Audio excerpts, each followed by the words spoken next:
How's it going, everybody? Just checking everything to make sure we're live. Can you hear me okay? How's it going, everybody? Oh, echo. Here we go. Okay. Got the mute. Are we echoing?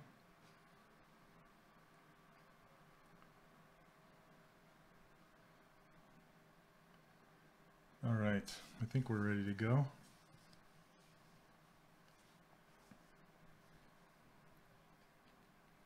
We frozen? Okay. No echo? Awesome.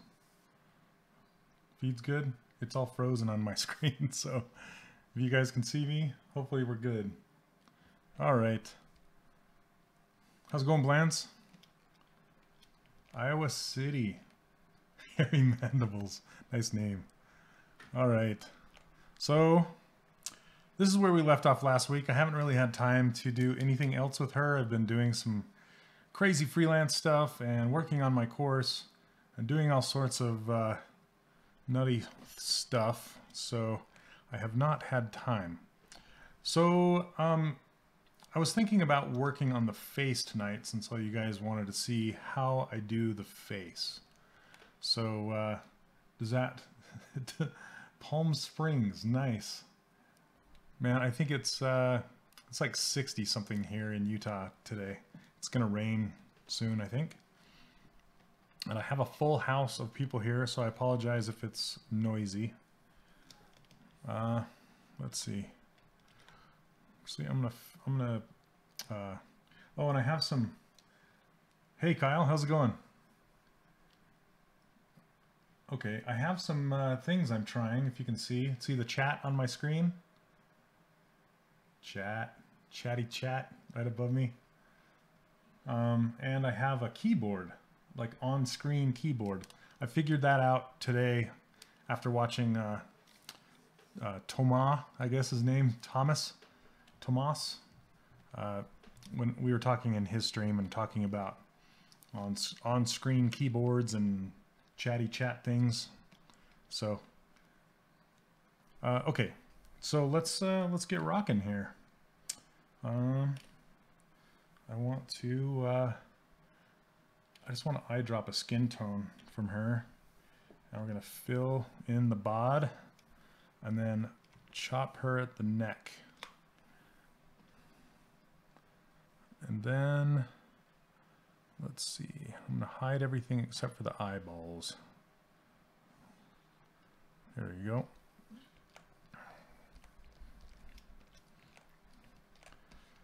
So how's everybody doing tonight?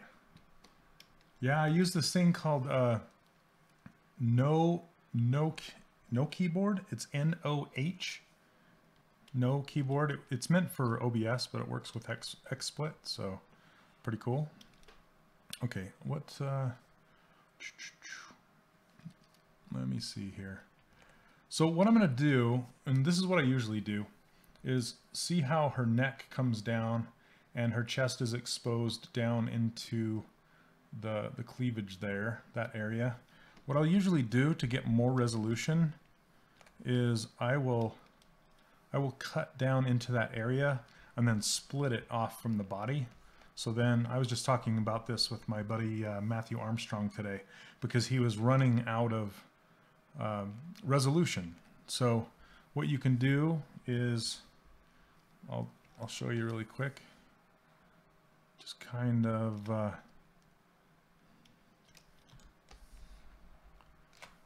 hide everything. Then if you make this its own polygroup, like so, I hope it doesn't stop the stream. Oh, how did I fill the subtool with color so quickly? So what I did, okay, I forget I'm in teaching mode. Let me get in the mode. I've been working all day, just headphones on, cranking. So, all right. What I did was, you can eyedrop a color off of your image over here, and how you do that is you have to pull up your spotlight. This is spotlight, right? That's just by hitting Z, and then with this ring showing, you can hover over any of these colors and watch this color swatch right here. and if I hit C, the number C, you can see it on my keyboard maybe. Is it working? Okay. C.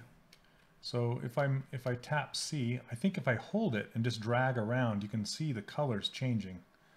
So what I did is I found a color on her face that wasn't light and it wasn't dark. It was just kind of neutral. And then I hit Z to hide that ring, and then I just hit fill object, and that will fill your entire model with whatever color you have selected. So, and now that you can't see, I will turn on the wireframe so now you can see my poly groups. And what I'm going to do here is I'm going to duplicate this off. So I have 2, and then I'm going to select the new one that I just made. I guess it's this one, and hide the other one. Okay, and then I'm going to just isolate this part and then hit delete hidden. So now I just have this head that goes down here. So I'm going to try, and it might break, but I'm going to try to close holes. It might do some weird stuff. Okay, yep, it did. Did some weird stuff. Can you see that? That's sometimes what close holes does. So, oh, cool. I'm glad you're learning. And good morning. So how do you say your name? Arif NDB? Does that, or BD, does that stand for something? Okay. So I'm going to undo that, and I'm going to undo the delete. And close holes works better if you close. So let's see. Yeah, what time is it here? It's 8:08 p.m. Utah time. That's where I'm at. Okay, so I'm going to redo the selection and get an entire bust like this. Okay. And then I'm going to delete hidden.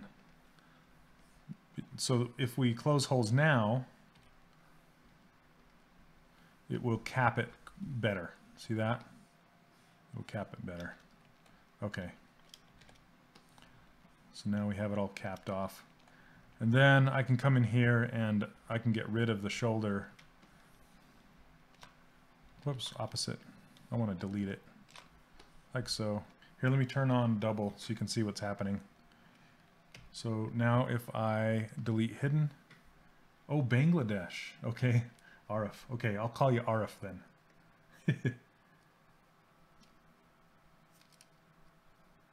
Your app quite right after you asked the question about filling the subtool. Yes, yes. No problem. Okay, so close holes. And it made it kind of chunky right there, but do I care? No, I don't. And when you use Spotlight as a reference, you want to make sure you turn off Spotlight projection. If you've seen my past streams, or if you don't know how to do that, you can go back and check out my past streams. So now that we're in this mode, what I like to do is Dynamesh. And I like to use Joseph Druss' amazing Dynamesh Master plugin. So hopefully this won't kill the stream. I'm going to hit this. This is Dynamesh Master plugin. I just use the defaults on this. And then I hit it, and then it's going to put this at around 1.5 million polys. There we go. Now it's nice and ready to sculpt on. Okay, there we go. And I'm going to select my smooth stronger because it smooths quicker. And just kind of, I don't really care about these edges too much because I'm going to change them later, but I'm just smoothing down these edges. Okay, so now we can start working on this face. And I've prepared some better concept. So what I'm going to do is I'm going to delete this, and then I'm going to load in the one I made. So it's basically Johannes's the same concept that he has, but I've put them side by side so I can see the sketch and I can see the paint. Which Johannes is a fantastic artist. Just look at this. It's so good. So good, so good. Okay, so let's see. Install the tools you gave in your website. You can't get the sub-menu to appear by pressing 1 in ZBrush. Yes, okay, so to set the custom menu for my user interface, there's a menu up here called SO. That stands for me, Shane Olson. It's my custom menu. So it's right here. And in order to get that on a hotkey, you need to hold down Control plus Alt and then tap on it. And see the instructions that come up. It says, please, or press any key combination to assign a custom hotkey. So then you can just, after you've done that, just hit the key that you want to assign to it. And I assign it to 1. I might change it around and assign it to 2 because I'm missing out, because 1 is usually assigned to redo last command, which is awesome because if you make a custom stroke, then you can hit 1 and it'll do this exact same stroke, the exact same weight again. So, and I usually use a menu for that, and I didn't know it was assigned to the hotkey until somebody told me. So I'm going to go back and reassign that. But I think now my muscle memory is 1, 1, 1. So I might, you know, reassign do last command to something else. So anyway, okay, yep. Hope that helps out. And once again, every stream I like to tell you guys, if you like this custom user interface and my brushes, just go to 3dcharacterworkshop.com. I finally have it working. It's finally going. It took me a long time because it was fighting with some old website. So now it's working, and that took me forever and lots of help. So yeah, I'm really happy that it's working. Okay, so what I'm looking at here is the proportions and the relationships. So as I'm looking at this concept, the eyes are, you know, she's kind of in an expression. So you have to put in your head that you're going to rewind that expression to neutral. And so what would she look like if she doesn't have an expression? So her eyebrows wouldn't be pushed down, and she wouldn't have one eyebrow up, one eyebrow down. And I guess her brows would not be furrowed. So then her eyeballs are a little farther apart than I have them, and obviously her nose doesn't look like this. This is just to get some geometry there that I can use. And let's see. And then the space between the bottom of her nose and the top of her lip, and then the bottom of her bottom lip to the bottom of her chin. I'm just looking at all these measurements and relationships and how large the eye is, how close it is to her ear. There isn't much space there, even though on a real human head, like a realistic head, there's a lot of space. You can see that. I got a lot of space between my eye and my ear. So, and that's just part of the stylization of a character. Stylization of females, they have, you know, quite large foreheads. So you want to make sure we get that in there. Let's see. Okay. I'm just going to pull this nose down a little bit and start to get that. It's that little tiny nose shape. And it usually doesn't look very good for quite a long time. So you have to, like we were talking about on the last stream, you have to push through the suck. It's called the Valley of the Suck. You just have to push through it. And I don't think I've had a single model that hasn't gone through the sucky suck phase.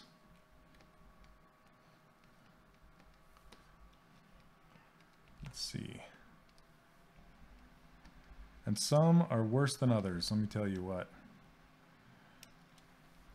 I like to, one of the first things I like to do is kind of draw a line that goes from either side of the nose up and across to kind of make that peek out. To saying suck. Is suck okay, Kyle?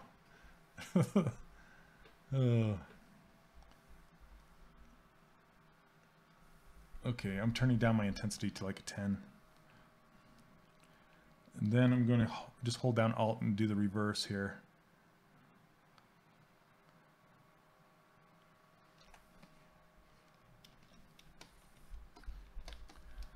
That just kind of gives me a roadmap of of where to go with this.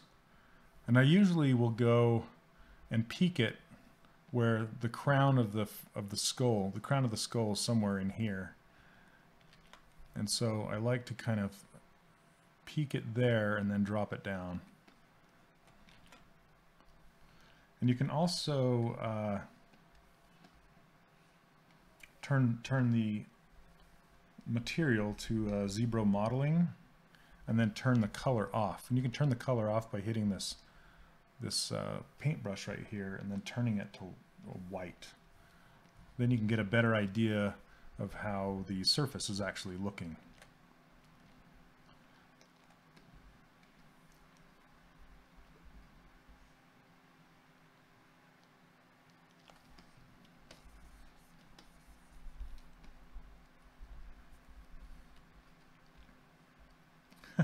Hey Blue Fire, how's it going? Trying to design a cool looking robot car for a project. Everything in the model looks like a pop can. I'm not really, I'm not into hard surface models, but find models that inspire you, and then just use I usually use the Z modeler brush, and just kind of go to town. Look for people who are really good with that Z modeler brush, like Michael Palfovich and Brendan, how do you say his last name, Bensington? They both stream on here. They're really good. But yeah, or you can just block it out and then redraw the surface on top. Block it out with primitive shapes. The reason I'm turning her sideways like this is because, I don't know if I talked about this in one of the last streams, but everybody kind of has their perfect stroke, right? Their perfect arc. And since I'm right-handed, I use my elbow and my wrist, and this is pretty much the best stroke I'm going to get out of my arm. So I really, really like Zbrush because it has it can tumble the model as if it's a trackball, and you can't really do that in a lot of other programs, but in Zbrush you can just completely, literally flip your model on its head, right? Kind of like in other drawing programs where you can spin the canvas all around so you can get your best arc. I really like Zbrush because you can move the model to where you need it to be to get a good arc. Right, super cool. Okay. So a lot of people, like if you guys watch Danny Mac on here, or my buddy Steve James does this a lot, he will bring in geometry to make the eyelids. And I usually like to build my eyelids up a different way using clay, so I can do it slowly. And instead of, it's kind of funny because I really like to use primitive objects to block out my model, but when it comes to eyelids, I don't know why, but I just like the slow buildup. So what I'll do usually is I'll turn on transparent sometimes, and then I'll just kind of build the eyelid up around the eye with the clay buildup brush.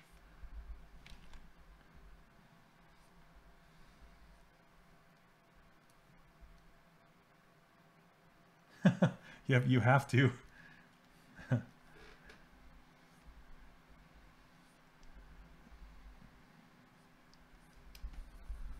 So I'll just build it up and smooth it down, build it up and smooth it down.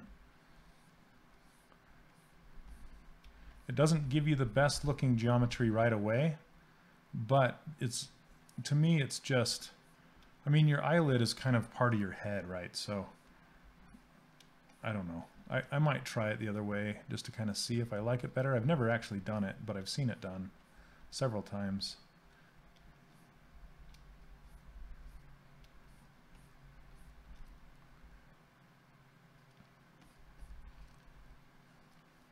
So I'll build it up like this, turn off transparency, and kind of see how it's working. And how I get the clean edge is I'll come in here with the pinch brush and just kind of pinch it along this edge.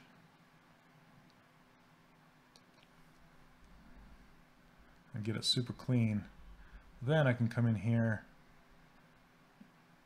and push it in and then kind of cut down.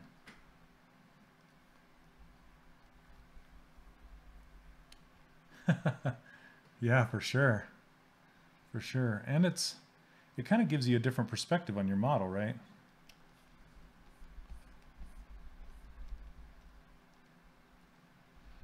And you also want to, I'm horrible at this, but make it so it doesn't have the exact same thickness all the way around. Like find a place to peak it out, like to maximize that crest where the apex of the curve is, and go from thin to thick to thin. And I'm pretty horrible at that because it's human nature to want to keep it all even all the way across there. Just make it even, make it perfect. But it's actually more interesting if you don't do that. And it's the same with the eyelid. Go from thin to thick to thin on the top, not just the thickness.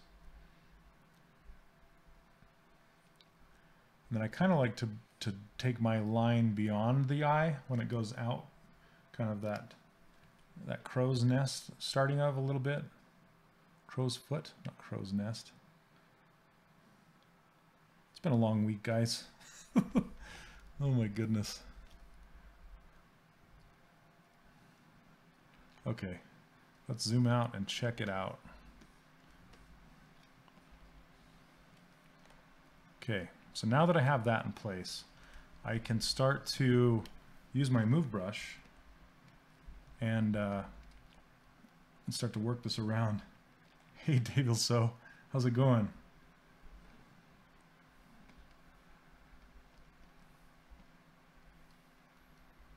And I can start just manipulating this thing, and it's super hard this way because it's pretty dense.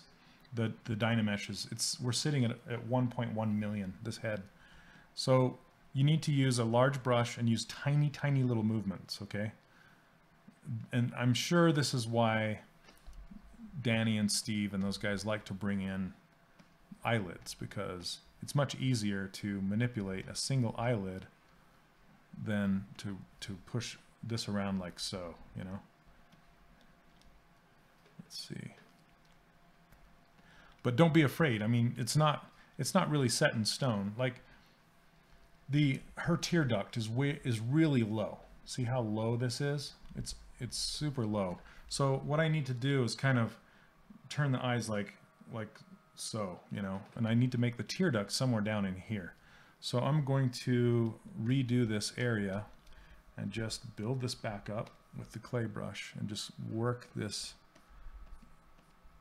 up like this.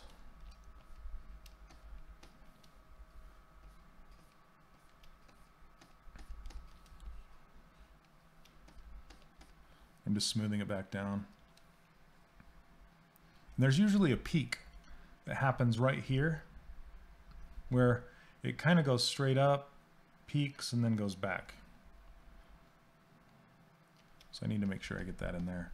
And it's kind of the deepest right here, like your eye socket is the deepest, because that's where it transitions to the top of the nose. Oh, you, yeah. Hey, thanks for stopping by. I'm glad you enjoyed it. They gave me some cool stuff. I got a cool sweatshirt and a shirt. I gotta show you guys. Hold on.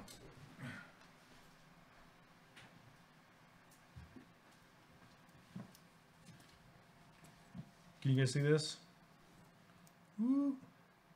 So I went up to the University of Utah. They have a really cool game program where you can learn programming and art and all sorts of stuff. And they had me come up and give a little talk to a bunch of awesome students that are learning this stuff.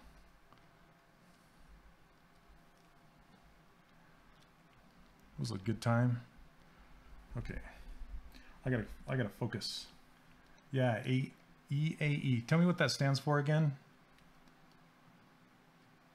How much do you like to copy the 2D source? The eyes and features are fairly sharp and geometric, and a lot of times with the 3D modeling, the eyes become more curvy and smooth. So that's a great question, Nick. I actually, I try my hardest to actually stick to the concept as close as possible, as close as I possibly can, and try and get the geometric shape in there as close as I can. And you're right, a lot of people miss it, and a lot of people will skip by it and not pay as much attention. The eyes are the most important part, the absolute most important part to get right. If you don't get your eyes right, you know, you might as well just, you should get the eyes right. I should just say that. They're super important. Oh, thanks, Cube. Awesome, thank you. Yeah, that was a really good time. I'd like to do it again. Great staff too. So my friend Gabe Olson is one of the teachers up there, and he used to work with me at Avalanche. He was I believe he was a world builder.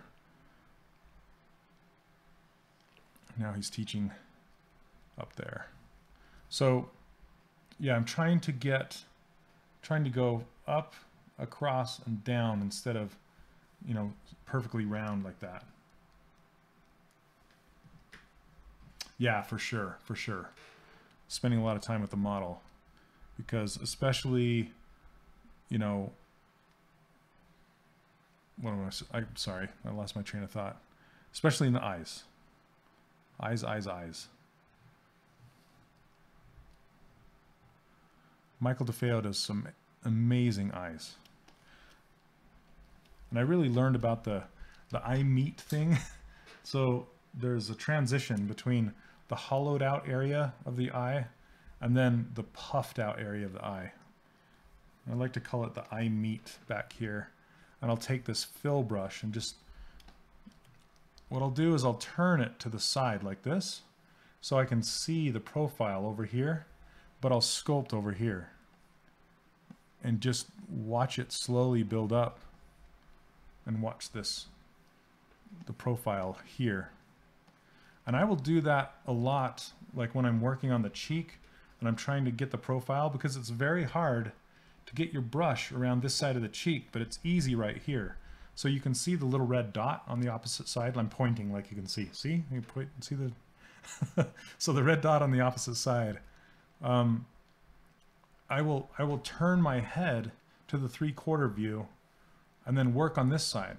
So then you can see that I'm doing this just for fun, by the way.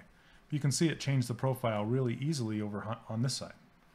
So that's one of the cheaty things of digital sculpting.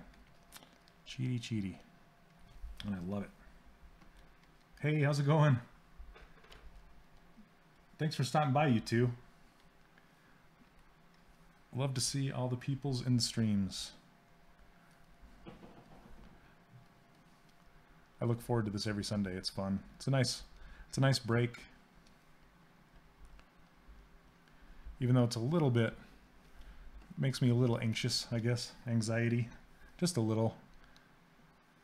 But you guys are awesome, so. Oh yeah, this concept art is by Johannes Helgeson. You should check out his art station. Is so good, so good. He's a master of light, in my opinion. The way he paints with light is just incredible. Okay. Too much. Thunder Bunny! Hey, how's it going? Okay. I'm just trying to pull this down and get this tear duct working. Let's see.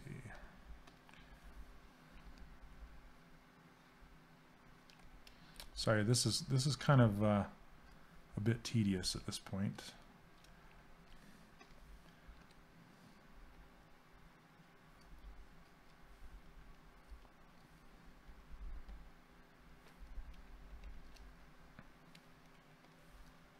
Let's see.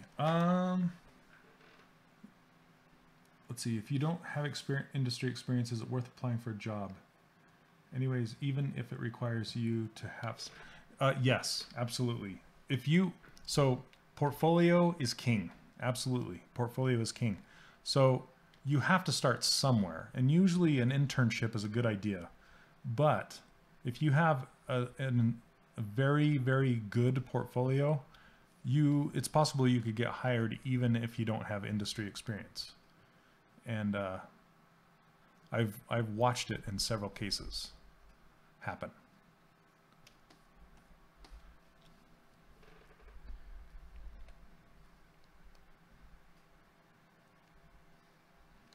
Okay, this is looking weird.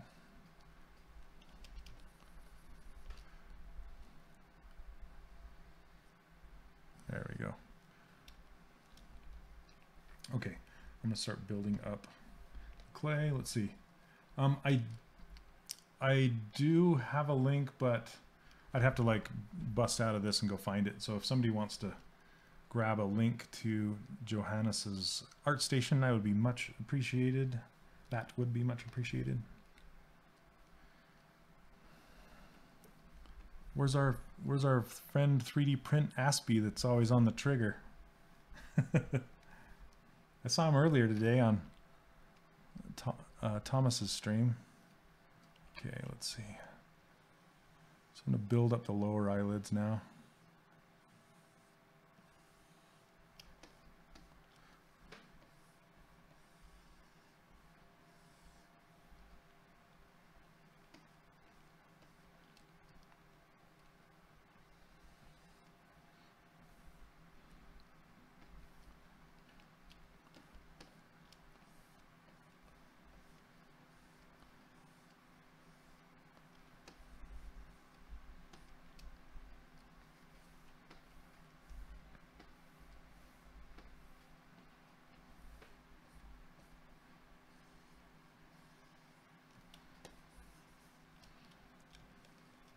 Oh, awesome. Thank you so much. 2 guys, boom, boom. Thank you. Yeah, prepare to be inspired. His stuff is fantastic. I think he just posted a new one today, some fan art. I'm trying to remember the game. But it was a male that had some Tron-looking armor features. Super cool. Okay.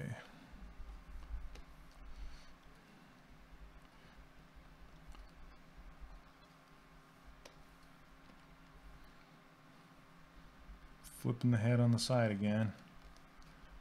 This time. Okay, don't crash. Okay, I'm stopping for a second. My fans are kicking in. Don't crash. Okay.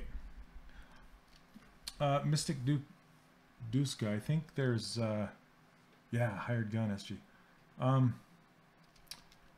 Mystic Duska, I think there's some stuff down below. You can check it out. Sometimes I'll do round or almond eyeballs. It depends on the concept for sure.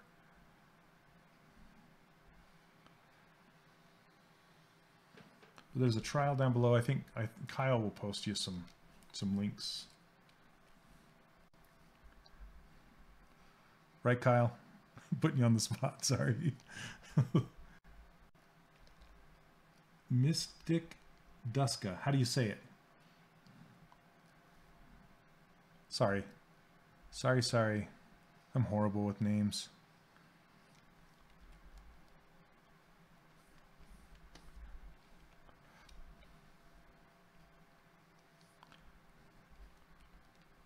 Like you could pronounce it through the text, right? Does he use ZBrush for 2D or draw for you mean Johannes? He does not use ZBrush. He's a 2D digital guy, if that's who you're asking about. Okay, I tried harder, that's why. Sorry about that. Okay. So now that I have these eyelids kind of in there, even though they're lumpy and they're looking horrible. See, we're in the valley of the suck now. Okay.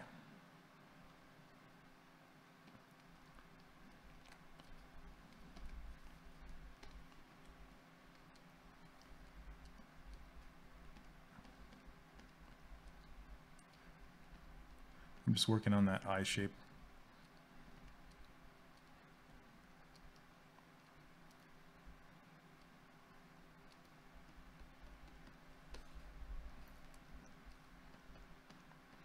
And a lot of times I'll come back to it. I'll work them some more, come back to it.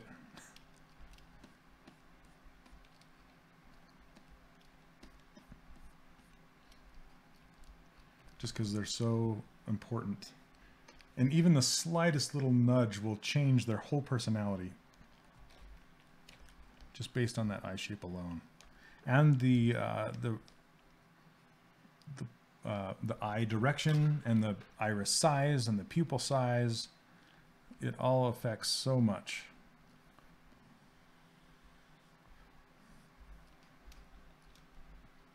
Okay.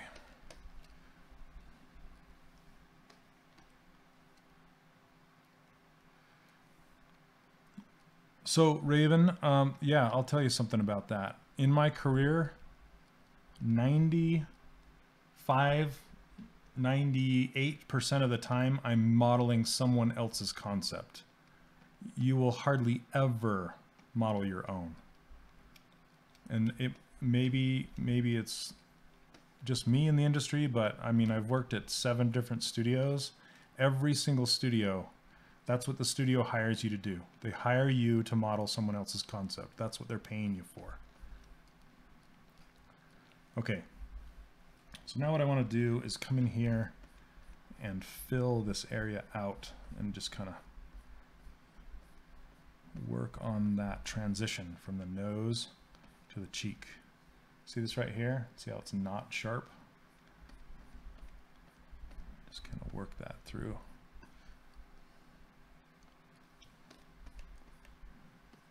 Usually only do your own concepts on your own on the side, your own designs.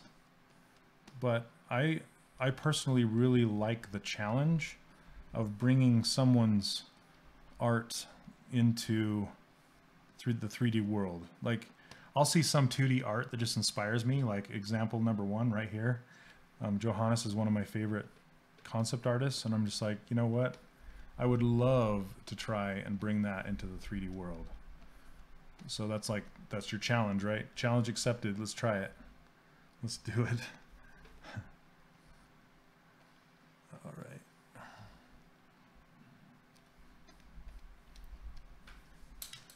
All right, let's see. What am I missing? Yeah, Johannes has some awesome stuff. I hope I'm saying his name right. I think so.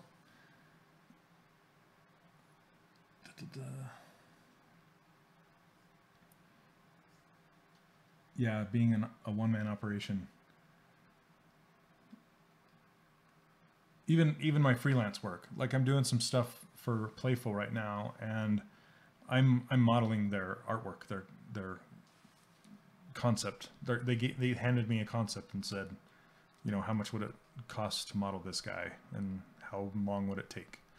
So that's how the industry usually works, and I love it. So it's cool. Is this model something you could animate later, or is it meant to be static like your Infinity figures? I don't work in 3D at all, but it seems the way you're doing it, the eyelids wouldn't let you animate them. So to answer that question, F-Disc, what I would normally do is I will model this in a neutral pose, and I will get it to as far as I possibly can, build all the clothes, build everything, and then I will retopologize it as a game model. See, with those Infinity characters, we did them as toys, but we also did the in-game characters as well. And you just have to rebuild them to work in the game engine, including the eyelids. And the eyelids, what you would do is you would build in the rings around here, and you put in enough rings that it will give it enough geometry that they can then close. So that's an interesting thing, because in some in some game studios and in some film studios, they will model the eyes shut. So their neutral pose is shut and closed, including the model that I'm working on right now for Playful. So it depends on the studio, but a lot of times, especially if it's a game engine that doesn't use a lot of bones or a lot of geometry, it would be harder to get the open eye shape with the bones and stuff like that. So they would like you to model them open in the shape that they're mostly going to be in, and then they'll just blink for a second, and that blink doesn't necessarily have to look good because they're just blinking so quick. So it just depends on the studio and the need. They'll tell you whether they want the eyes open or closed when you make them, but you almost always model them open first so you can get the feel of the character. And then what I usually do is I like to pose the character too, because when you pose the character, you discover a lot. So I will take and pose my characters like as if I was going to make them into a toy or something like that. And then you kind of discover the character that way, and you'll see if their legs are too short, or you know what their the idea of that character is, and if it's working. Then you'll take all those new discoveries and you'll translate everything that you did. You'll try and remember and kind of translate all of that stuff back into your neutral pose, and then you'll make a game character off of that, if that makes sense. So let's see. Yeah, he's awesome, and he posts a lot on Facebook too. He does stuff very often. Do I have a list of which Infinity characters I modeled? No, I have my art station, and that has a lot of them, but not all of them. I need to update it with the rest of them. I've just been too into trying to get my course done that I haven't been able to do that. But I need the art station will show a lot of them, but I need to get more of them up there. Yeah, it does. So you just shut the eyes at the very end, so that it doesn't look freaky to me anyway. That's kind of how I do it. And Playful, yes, that is the studio that did Lucky's Tale. So I have yet to play it. I don't have a VR system that I can play it on. I really want to play that game because the characters are fantastic, and they're very Infinity-like in the way that they're stylized. So they don't have a lot of hard edges and things. I guess they do, but the concepts are really well done. So I am lucky to have found them. My buddy Ian Jacob I'm talking too fast. When I get nervous, I kind of talk too fast. Sorry about that. Okay, my friend Ian Jacobs, you should check out his art station. He works at Playful full time, and he did a lot of the amazing characters on Disney Infinity, like Hulkbuster, and a lot of the ones I love the most, and like Doctor Strange, which didn't come out unfortunately. Yeah, he's got an art station up there. His personal stuff's great too, so you should check his stuff out. So let's see. Do you use Z-sphere rigging to pose? No, I don't. I use transpose tool all the way. I don't use Z-spheres. The only thing I really use Z-spheres for are like glasses. If I want to make some glasses, I'll do the rims with Z-spheres, but I will hardly ever block out characters with Z-spheres, and I will hardly ever rig. I've tried it. I made a dragon a long time ago, and I rigged a dragon with Z-spheres. It was a lot of fun, but it's too much of a hassle to deal with, really. The transpose tool will pretty much do everything you need to do. So let's see. We got Disney Infinity. Yeah, it was also a video game. Oh, F Disney, you're not the only one. I've heard that over and over and over and over again, and I really appreciate it. But the game itself is pretty great. So, but yes, I've heard that a lot of people like to collect just the toys anyway, even though they're not gamers, which is awesome to me. And that's what's unique about Infinity is, even though the game is done, like they canceled it and they've moved on, the toys will kind of live on, you know. And I've never had that experience in my gaming career, so it's very unique to me, and I like it a lot. It makes me warm. It's awesome.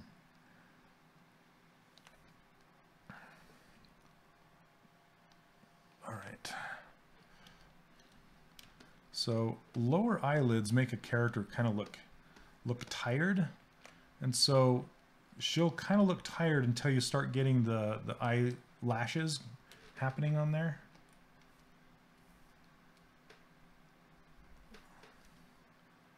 Let's see. Oh, yeah. How do you model mouths like the one you did on Loki when it's just a cut? I can't make those shapes of mouth look too... I'm trying to remember what Loki's mouth looked like. I might have to load it up again. Yeah, you just polish the heck out of it, and you just make a cut, and then you can polish it back out. And a lot of times we'll physically model it in, like with the retop, and then we'll come in and cut it back out. So what I'll usually do too is I won't model in it's called a mouth bag, the hole, the bag. I won't model that in until the very end when I'm doing the game character. So unless the mouth is opened in a pose. But usually I'll just make a line that signifies the mouth separation between the lips, and I'll leave it there for the longest time until I go to retopologize it, and then I'll actually leave 2 rows of polygons right down in there, and then I'll bring it back into Zbrush. You'd think I'd bring it back into Maya, but I don't. I actually really like Zbrush's Z-Modeler brush, so box modeling in here is really nice, and I'll actually grab it and then extrude it in and make that the mouth bag out in here. So I hope that answers your question. But maybe you'll see something like it when I'm working on this character here. So let's see, she's looking crazy. I need to focus here for a minute. I'm looking at the side profile down of her cheek down to her chin now, because her cheeks are very low and they're very puffy, my model. So I need to get those cheeks up there. Smooth this out.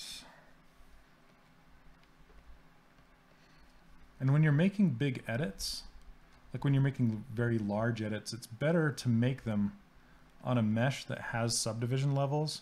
And this doesn't have any subdivision levels.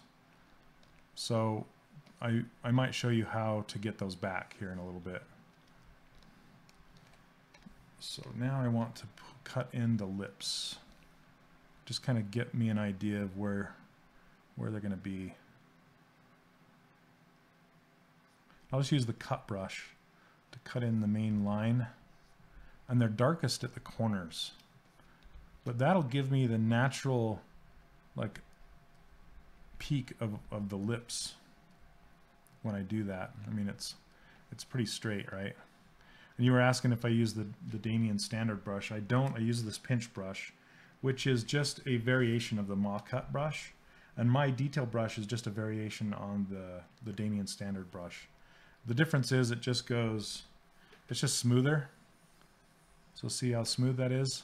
If you do that with the Damian standard brush, you'll get these little dots. They kind of look like a sewing machine if you do a very fast move. Okay, that looks great. I'm done. See ya. So, let's see.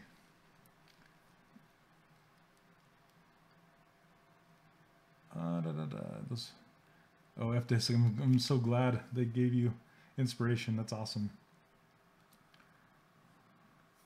Oh, you have the Kylo and Ant-Man. So Ant-Man I did 100%, and then Kylo, Matt Thorup posed him. I made the model, the T-pose, and then Matt Thorup posed him. I posed him once in a different pose, and Lucas didn't like it, so we went with a different one. Let's see. Yeah, let's see. So what is a mouth bag? It's just your mouth, the interior of your mouth. You know, if sometimes in modeling, if you look at the outside of the inside of your mouth, it looks like a bag, right? Like a coin purse. So I think that's, it's not my term. I didn't coin that term, but yeah. So, hey, there's Aspie. How's it going? We've missed you, dude. You and your link posting. No, it's all good. It's all good. So, why did I turn the head sideways? And because earlier in the stream I explained it. Because everybody has a perfect stroke. Well, as perfect as they can get. And since I'm right-handed, I like to turn my model to the side so my arc is aligning with my right hand stroke. So if I have it straight, it's kind of hard because then I have to drag my hand like this, and I'm not getting a nice stroke. It's better if it's like, you know. So I hope that helps you out.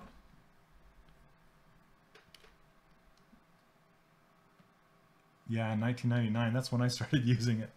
Oh, Tin Kimmy, thank you very much. I appreciate it. Yay! Of course, of course, of course. You're like assistant mod. I appreciate it, man. Okay, here we go. So let's work this out a little bit more.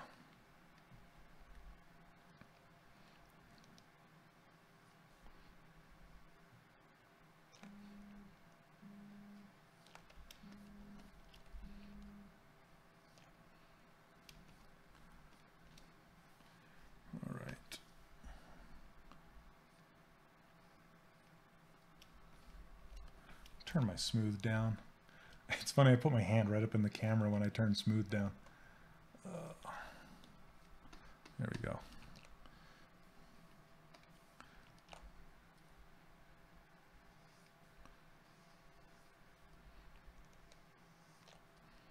So back and forth with the smoothing, you'll see, or with the creasing, you'll see that it just starts to naturally form the lips here. And then after I get these in place, then I'll start to pull them out off of the face.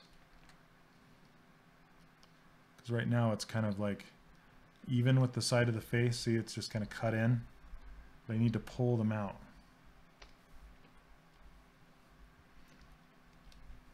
Yay!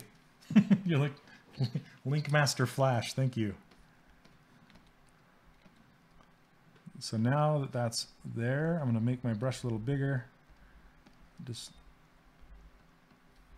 slowly tap the lips so they start to come off the surface. I feel like Bob Ross sometimes. Are they still streaming him? I love it when Twitch streams him. That's how they kicked off the creative channel. It was so awesome.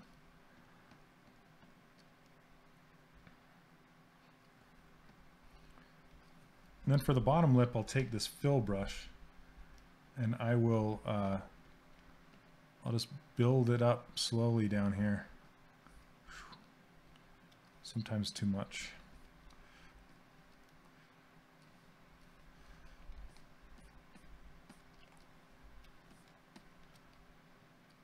And you can also use the, if you have this fill brush, you can use the Alt of it and you can push it in so it scrapes instead of builds it up, and it works pretty good that way. Cut this in a little bit again.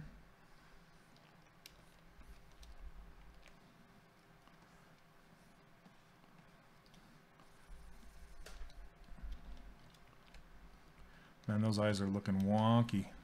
This whole thing's looking wonky. Sometimes I just want to fast forward it to when it looks good. But you guys can see the process. You can see it looking crappy for a while. Kind of looking a bit on the Asian side with these these eyebrows and stuff. Let's see.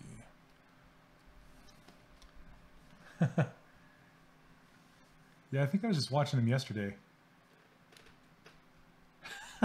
Haspy, that's the way to do it. Organized. Okay. So the difference between this detail brush and the pinch brush is the detail brush will displace the geometry either out or in, and the pinch brush will pinch it. It'll contract the geometry into itself. So I want to displace the geometry down here, but not that much. I just need to get this eyelid going down deeper.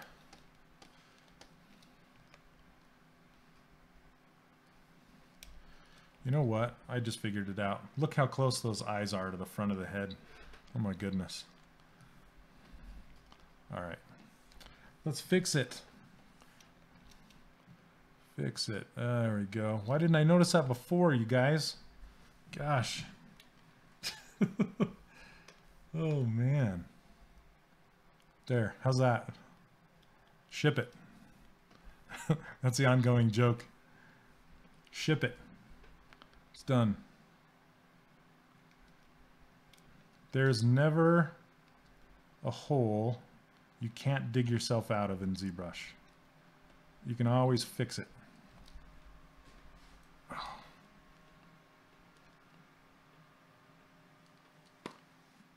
All right. So you might get frustrated, you might get stuck.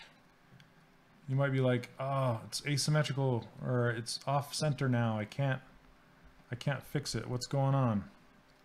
There's always a way. And we've had to figure out a way.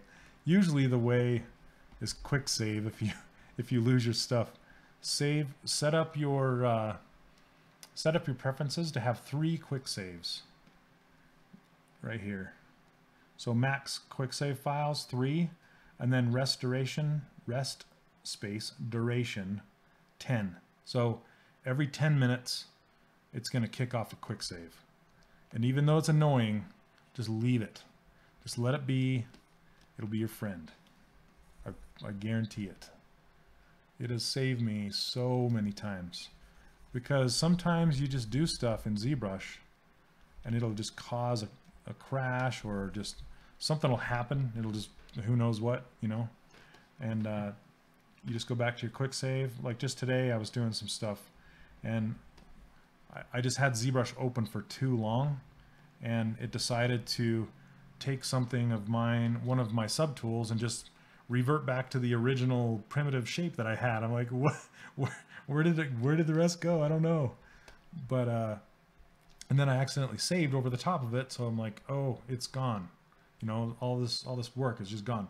So what you do is you can just load up a quick saved project and then load in that tool and then just append that piece. It was just a low resolution head, and just append that piece back into your subtool list, and you're off to the races, you know, back to it again. So let's see.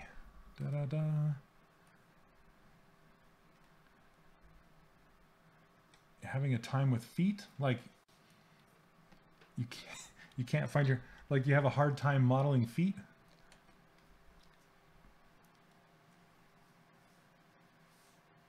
Yeah, it looks creepy. I'm sorry. Hopefully it's looking better. It'll look better. It slowly looks, you just gotta fight. You gotta fight through the suck. There's no other way to say it. No other way. You just got to fight through it. Oh. Okay. I think I want to pull those eyes back even more. Just a little bit. Maybe there. Yeah, it's going to look weird again. And do not be afraid to move stuff. Never be committed. Never be like, okay, I've spent all this time doing this, you know, sculpting. I can't go back. I've spent too much time. I can't move things. But that is the beauty of ZBrush, is you can, and you should. You can never be satisfied until, you know, the very, very end with where things are at, you know. And you'll find happy little accidents, Bob Ross term, all the time when you're doing stuff like that, when you're making these big movements. And I may have pushed the eyes back too far. Let's see.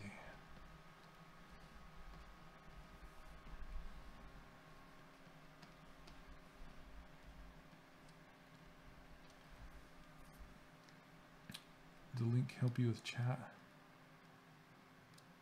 Oh, I found I already had chat set up. Is it still working? So, like I said, I use XSplit. I don't use OBS, so chat is built into XSplit. So I just had to make sure I was streaming the Pixologic channel's chat instead of my personal chat. So, let's see. And then I found this really cool keyboard thing. It's called Noah keyboard. So you can see what keys I'm pushing, which is pretty cool. Like Control and Alt and Shift. And then I just keyed out the color, so it's kind of floating there, invisible. Pretty cool. So I'm going to lower these brow lines. Let's see. I'm not looking at chat for a minute. Let's see, I have a set of branch hands off the side. So you have branch hands off the side of a tree stump? I'd have to check this out. Suvist? Yes, it is. It's really live right now. So ask me questions. Let's see. Shift F to check for polygroups. Yep. Shift F. It's polygroups. So A cube. Oh, did Ash crash?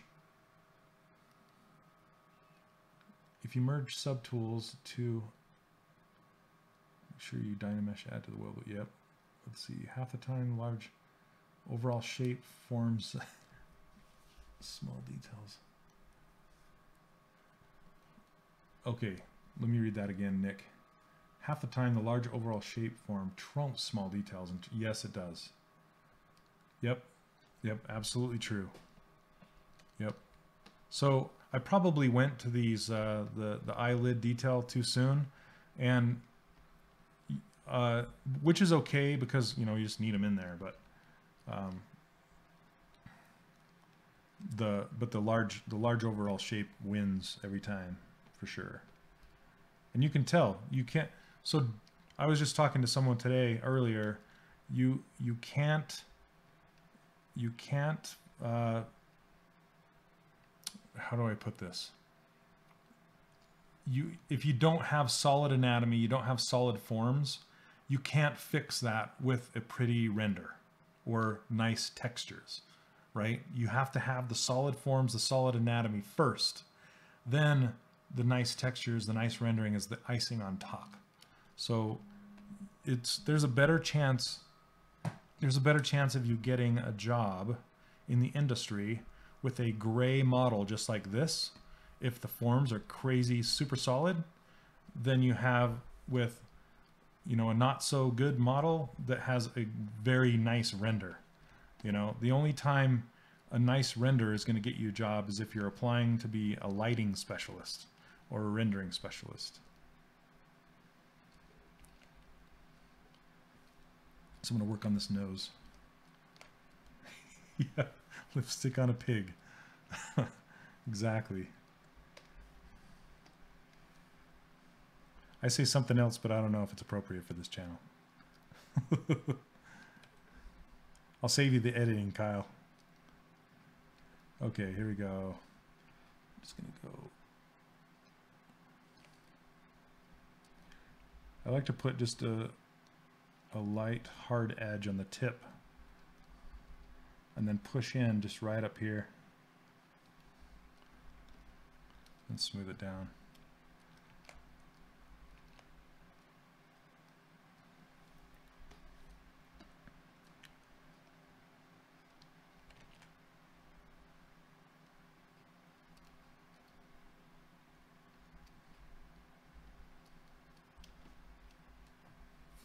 Kyle, yeah.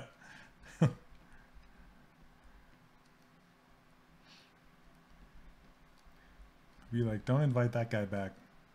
He's potty mouth. No, it's not that bad.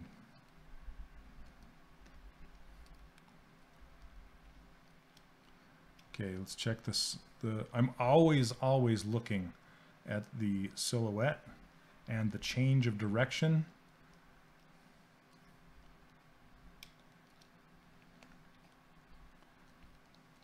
And I want this lip to come out more.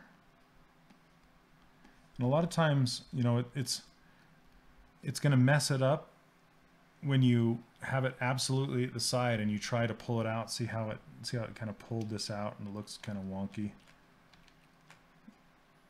So I'll turn it just a bit so I can get the actual silhouette area, and then always look from the top, always look from the bottom. Because you'll get caught up in sculpting from one angle, and then you'll rotate it to a different angle and it'll just go, you know, what the heck was I doing? Whoa.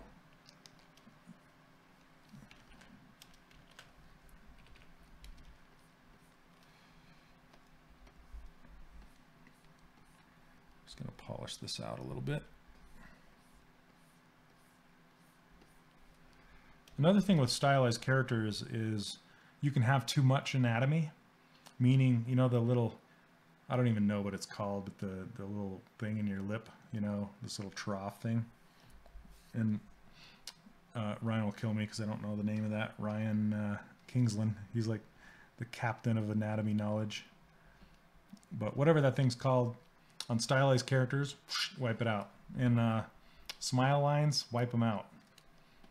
They just make your character look older and less appealing. Frenulum? Sure. sounds good. I believe you. Yeah, Overwatch models for sure. Overwatch is a fantastic, fantastic design. Love it.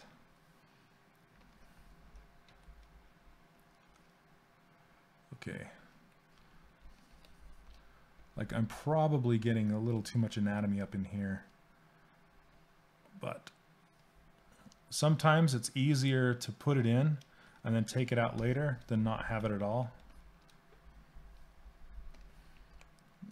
Because you kind of have to know where to start from to know where you're going. I don't know if that even makes, I'm just making up stuff now. But I hope it makes sense. Like, sometimes you need to put the anatomy there to smooth it back out again.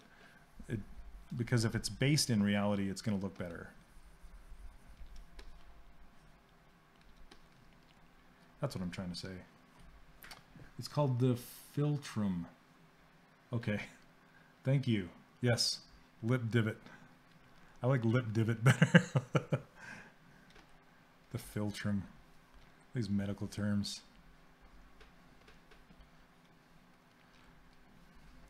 So what I want to do is, her brow has been bugging. So I'm going to pull it down and back.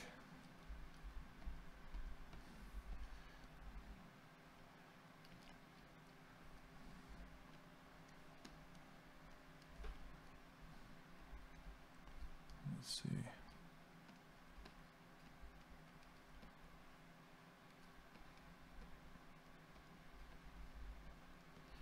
And a lot of the stuff is hidden, so you have to kind of make it up as you go. What I mean by that is, like, you can't see her jawline, so you just have to make it up. You know, what does a jawline look like, and what would it look like for her? What's an appealing jawline for a female?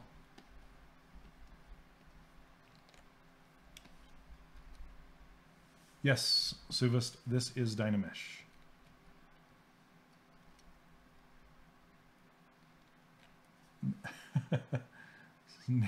Hey, next bro, what, you were listening when I was pointing that out, or I was talking about something else? I was talking about the little divot in your upper lip. Little anatomy trivia that I don't know. I would fail at horribly. So here's a face tip for you. A lot of people think the front profile and the side profile are the most important. In my experience, the 3/4 profile is the most important. This one right here. What this looks like, what this shape looks like, and what this shape looks like, is that will get you closer to likeness. I mean, the front and side profiles matter a lot, don't get me wrong, but that's like 1/3 of the equation, right? The 3/4 profile is insanely important. So do not neglect it. I had to, I worked at Acclaim for a little while. You guys remember Acclaim? They're an older studio. Back in the day, I think they made Turok and I don't know. I worked on this game called HBO Boxing, where I was in charge of making all the likenesses on all the boxers. And I found that the 3/4 profile would nail the likeness the quickest out of anything. So let's see, yep, the back 3/4 views, exactly. So from right here, a lot of people, and I told you this if you watched some of my previous stream when I was blocking out the head, when I was blocking out this skull and then blocking out the jaw, the reason I made them in 2 pieces, because where they come together creates this natural pocket where the eye socket sits and where the eye sits.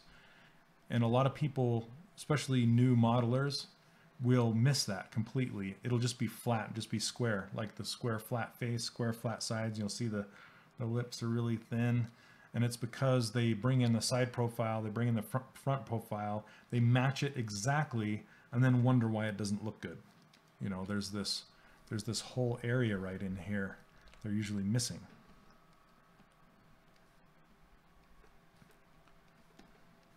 So now she's looking a little duck-lipped, a little too far out there.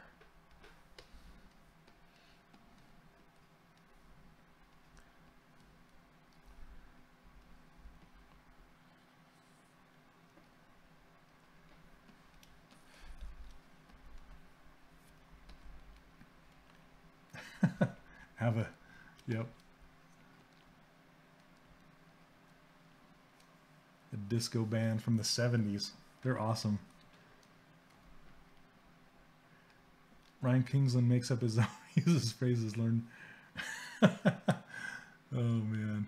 I love Ryan. He's awesome.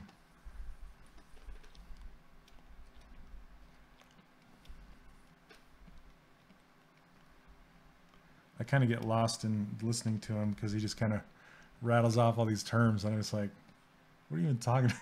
I don't even know half of what he's saying, but I enjoy it because I learn something every time. So what I'll usually do with the nose is I'll make a hard edge like this, and then I'll come back and soften it. Because what that does is it peaks it out and then softens it back down. So it's a way of sculpting without building it up, if that makes sense. And there's this line that kind of goes whoop right there. But you have to be very careful because any amount of line, like especially see these lower eyelids, they're making her kind of look old. So I'm going to fill this in. On a lot of our characters, we didn't even have lower eyelids on Infinity just because it would age them up so much. So I'm going to kind of get rid of that. See that? And this, she'll also change a ton when I add eyelashes as well. Let me push this mouth back a little more.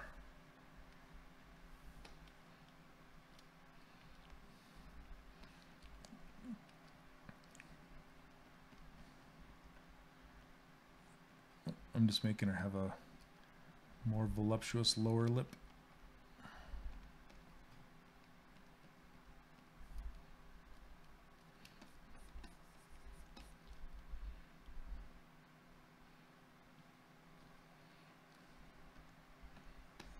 You have to be careful with lip shadow as well underneath those lips.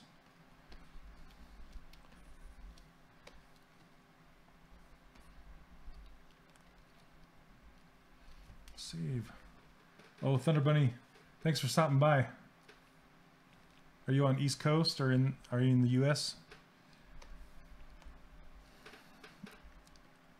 I think it's 2 hours later in New York. What time is it? 9? I think it's 11 o'clock. I love how there's people from all over the world that come watch this stuff.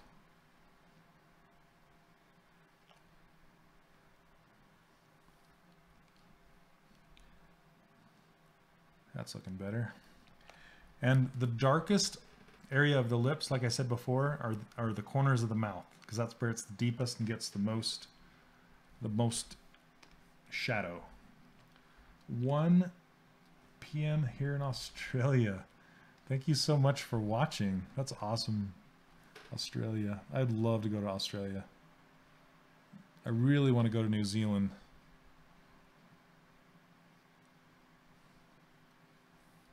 See how all of a sudden that's just kind of looking better. Oh, the UK, Brazil. I'd love to hear where you guys are all from. Massachusetts? Nice.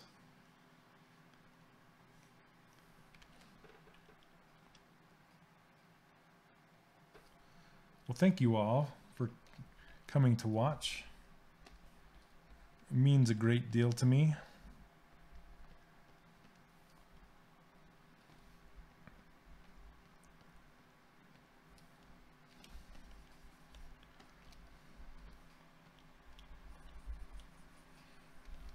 Taking time out of your day.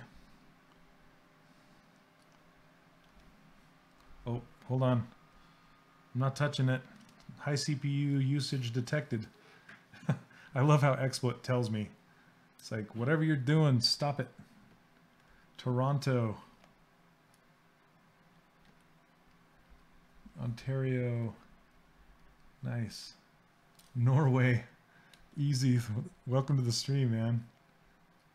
Greenland, really? Dang. My friend Brad Bollander just moved to Finland to work for Supercell. You should check his stuff out on ArtStation too. He doesn't have too much on there, but man, he is really, really good. He just moved to Finland and he's enjoying it a lot there right now. That's a long move from where he's at here in Utah.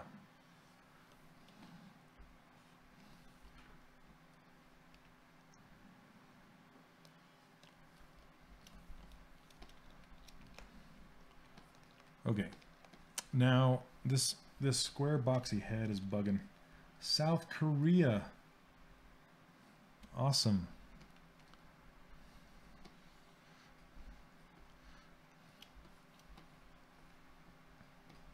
One of my best friends is South Korean nationality.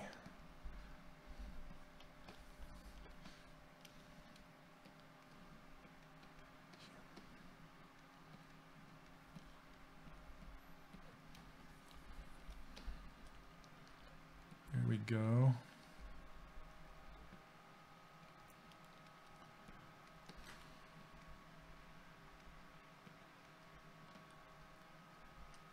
San Antonio, Texas. Nice, 1018. Mordor. How's the temperature in Mordor? I have a bunch of beer shirts from Lord of the Rings. And one of them's a Mordor ale or something. Just fictitious beer. Love it.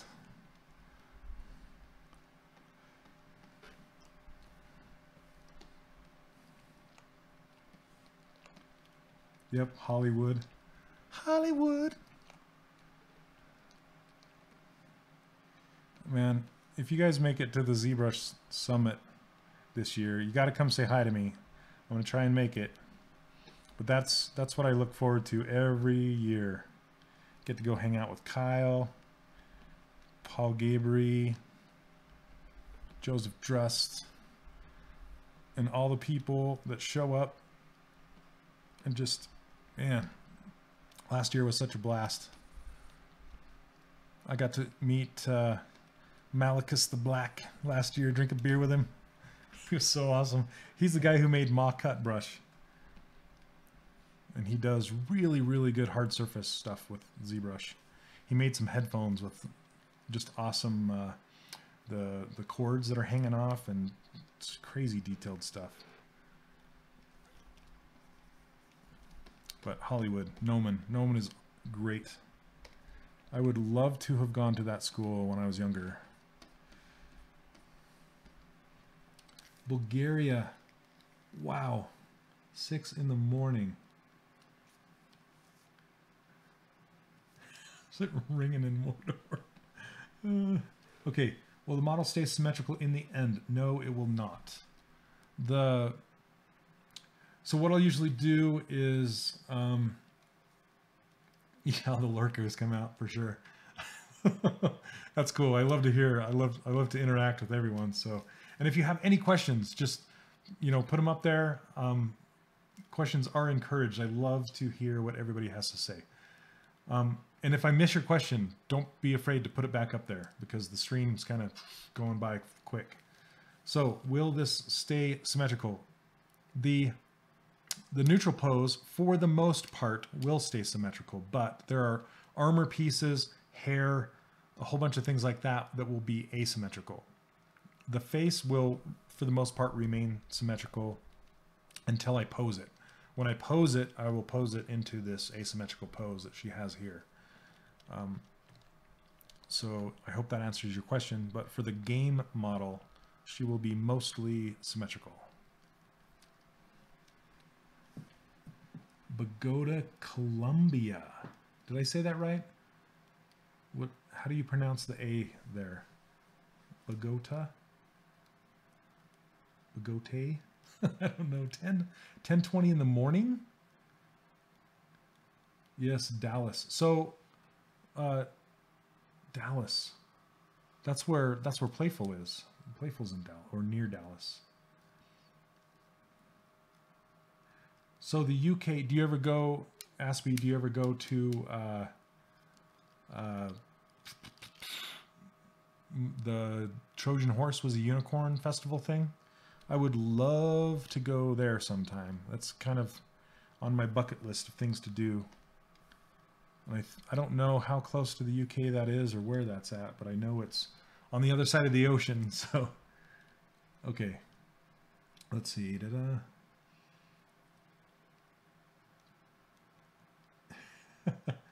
Funny Mordor Disney logo. I'll have to check that out later. Oh, Real Effects. Yeah, they're in Texas too. Bogota. Ah, a lot of umph on the ah. Thank you, F-Disc. How do you merge poly faces using the Z Modeler brush? How do you merge poly faces? I'm not quite sure I understand the question. Let's see. Vincity, just ping me on Facebook. I'm on Facebook, and you can just send it to me through chat if you want. So, yeah, T. Marshall, if you could maybe rephrase that a little bit. I'm not quite sure what you mean by merging poly faces. Okay. If you want to animate the face, do you think it's best to model it with the mouth open or closed and eyes open or closed? Thanks for the question, Dr. Jones a lot. That's a really good question.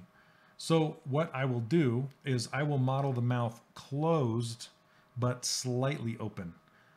And the reason why I do that is because I need enough space to bake the maps in the end. So when you bake the high resolution to the low resolution, you need for the envelopes not to overlap each other.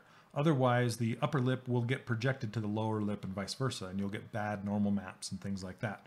So I will leave a very slight little space in there, enough for the envelopes to go around. And I'll do the same thing with the fingers, because I don't model my hands like this, I model them like this. And the reason why is so the envelopes don't interpenetrate each other.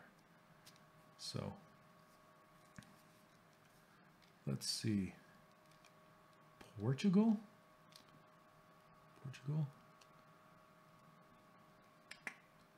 Let's see. Combine faces. Make 2 poly faces. Make 2 follow one across the symmetry axis, a Q mesh.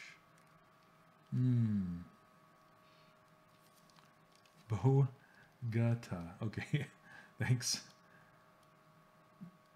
Let's see. Okay, T. Marshall, I'm not quite sure if I know what you're asking me, but let me do you a favor and just really quickly, I'm going to append a star and go down to this star. Here it is, right here. And then I'm going to change this into a cube. And you just do that through the initialize menu right here, cube. Then if I turn on my wireframe like this, right, and here's the across the center. So make, I'm sorry, I still don't quite understand what you're talking about, but Q mesh, if you, do you want to combine these two so it's one big face across the center? If you do that, you can just go to delete edge loop complete and tap on it and get rid of it. Is that what you mean? So I'm sorry, I don't quite understand your question. But I hope maybe that answers it. I'm not sure. Okay, so if you want to make a point, yeah, okay. So I just deleted that edge if you don't want it across the center, but it's still mirrored, see? But I usually like to have a poly loop around the center. And if I don't have one, I'll usually hit mirror and weld to bring it back because I really like to have it most of the time. There's sometimes that I'll take it out, like if I'm doing a game model, but for the most part, I'll keep it. Okay. So those, T. Marshall, you might want to come and watch either Joseph Drust or Paul Gabry. They will, it's called the Z Modeler brush, sorry, Case. Yeah, it's awesome. Z Modeler brush is great. And maybe I'll do a stream later on just showing the Z Modeler brush. But anyway, T. Marshall, you might want to watch Joseph Drust or Paul Gabry. Both of them work for Pixelogic and they both stream on here.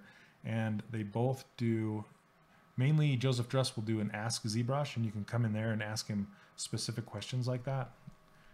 And you'll learn a lot either way. Same with Paul's stream. Kyle, what's Paul's stream's name again? Oh, this science, this is Zbrush. Sorry, this is Zbrush.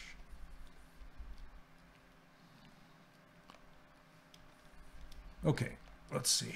I want to work on that ear a little bit.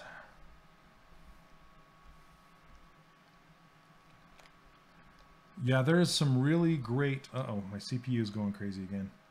Whenever I zoom in really far, my fans go crazy because it's trying to draw a lot on my screen. Oh, did you know that? Right. That's like a kind of who's on first, right? Did I know what? Yeah, so Paul Gabry's stream is called Did You Know That? Which is, it's super, super good. I just turn it on and just have it on kind of going in the background while I'm streaming. And if he says something that I have never heard before, I'll just kind of peek over and watch what he's doing. And I always learn something on his channel. Really great. Yeah, Did You Know That Live? Great. Yep. Okay, here we go. So with this ear, with ears, what I usually do is I get the shape. Oh, no problem, no problem. I like to get the ear shape first, like the outer shape. So I'm just kind of looking at, see how it's kind of square.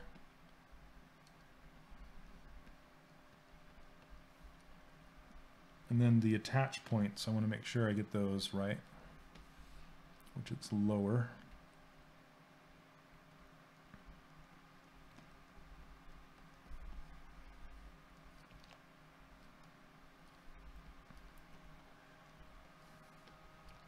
And Case, if you want to try this software out, no, who said, what is this? Who said that? Yeah, Case 2202. So if you're wanting to try this, there's a trial down, there's a link down below that you can grab and try this out.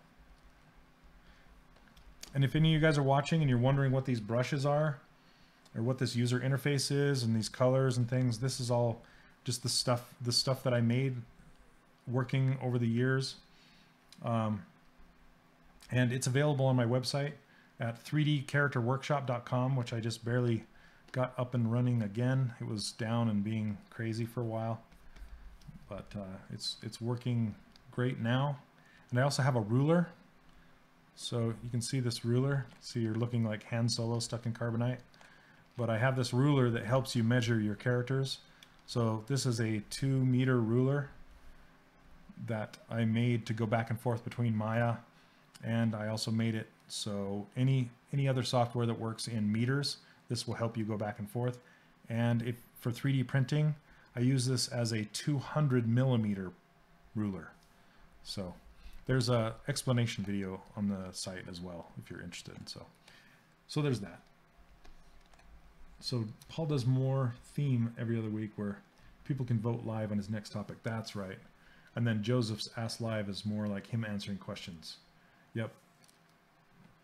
So yeah, they're fantastic to check out.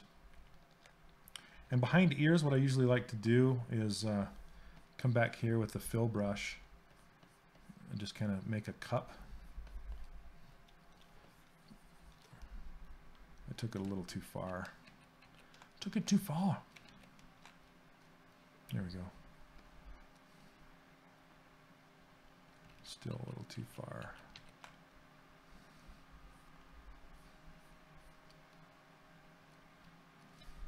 All right.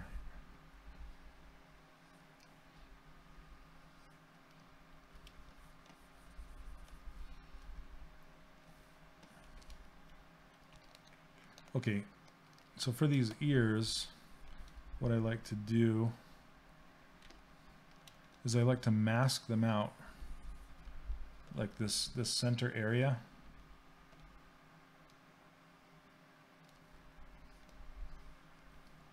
And then cut that kind of circle thing back out.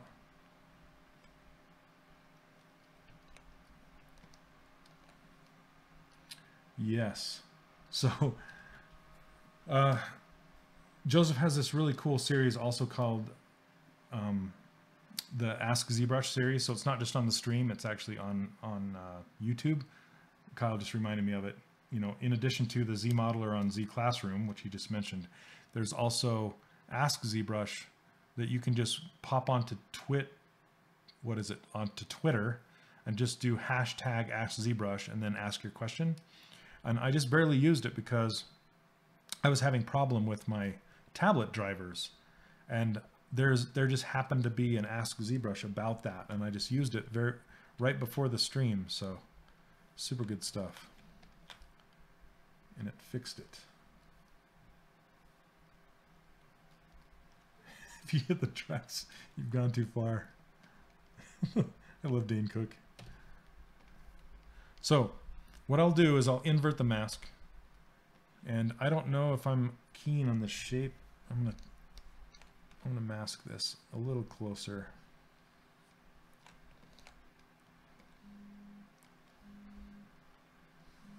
All right, my phone's going bonkers. Okay, then what I'll do is I'll tap on the edge. See how it goes from shallow to deep as it goes in the ear, like so. And I'll tap on the shallow end of the pool here, the ear pool. And then I will turn the camera like so, and then rotate it in like this. So then it'll start to create that deep area, the deep end of the pool.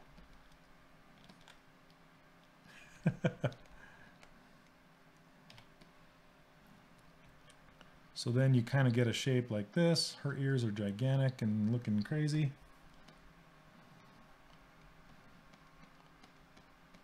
Let's shrink those down.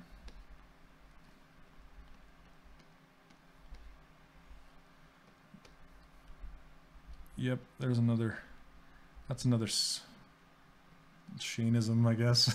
I don't know what you call it. Then see how it's kind of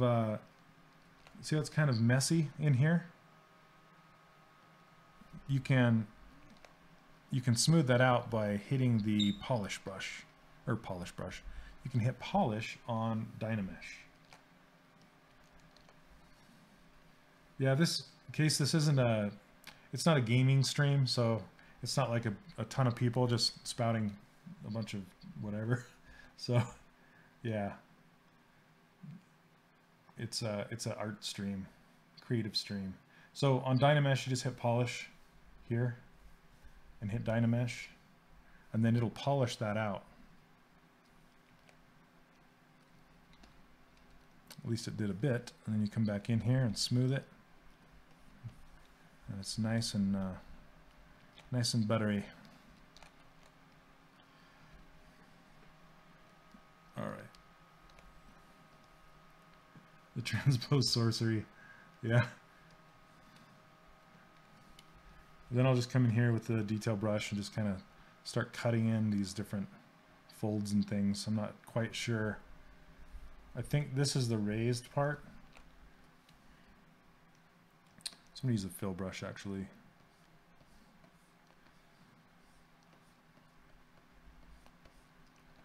And then cut it in here.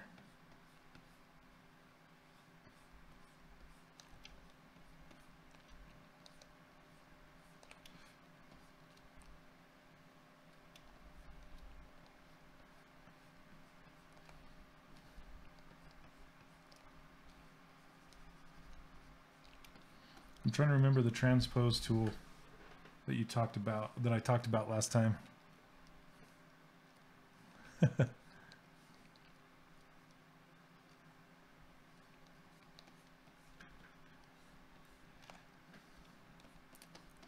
We, so civilized, we do alt here. Is that what you're talking about?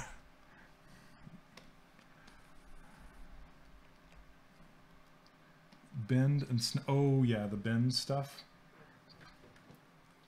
Tapped on a spot and it auto aligned. Oh, that's just, yeah, that's just, you can tap on any surface and it will just align to that object's surface. Super cool. Oh, it's T Marshall? Where'd he go? Oh, up there. Come on, Kyle, you're just barely catching up. Oh, man. When Kyle sees me in person, he's going to punch me in the face.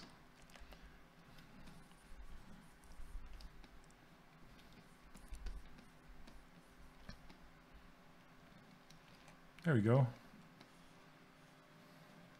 Yeah, you just make an ear, kind of like that, you know? Just bust it out.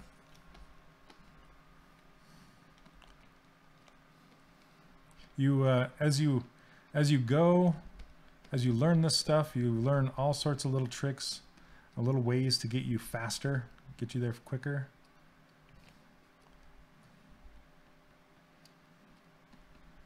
And it's nice working on a team like I was on with Disney Infinity, because we would always share our tips and tricks with each other.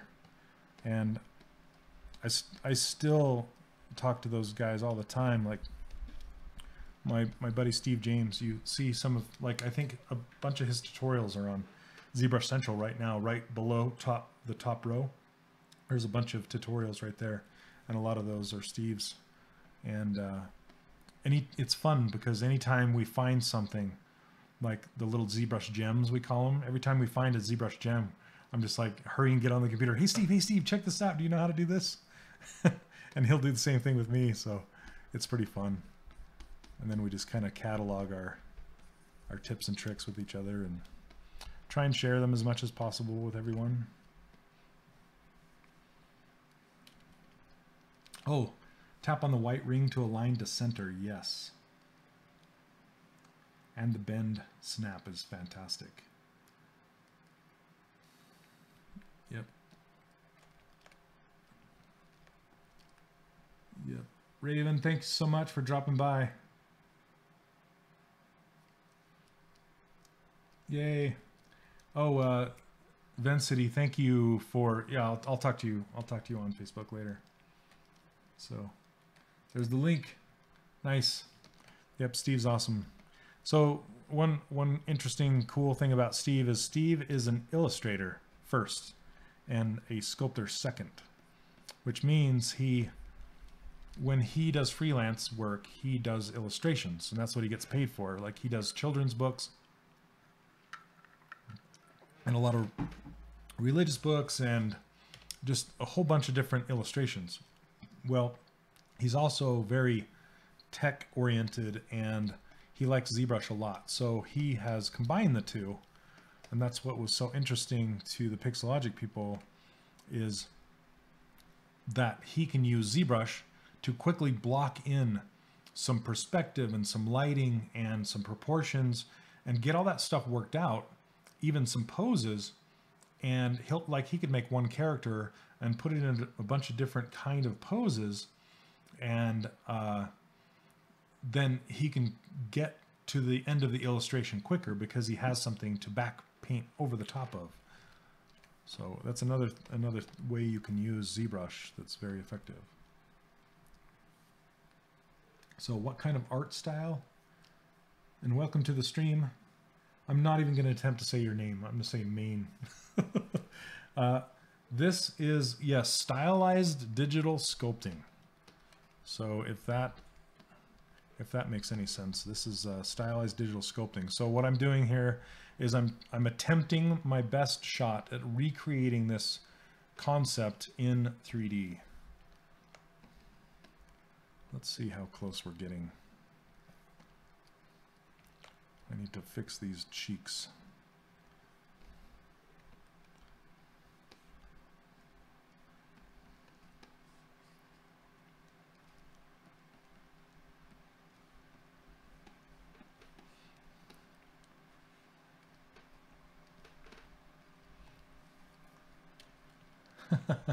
Thanks. We'll see. Not there yet.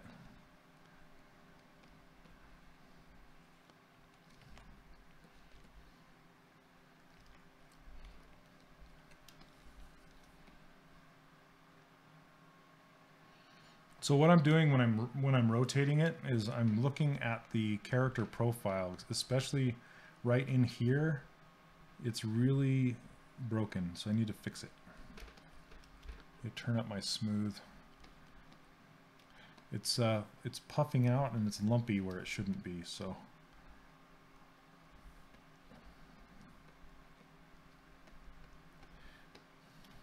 And this hair is going to be covering it, but still it's best to have a solid base before you start putting the hair in, even if it's going to be covered up.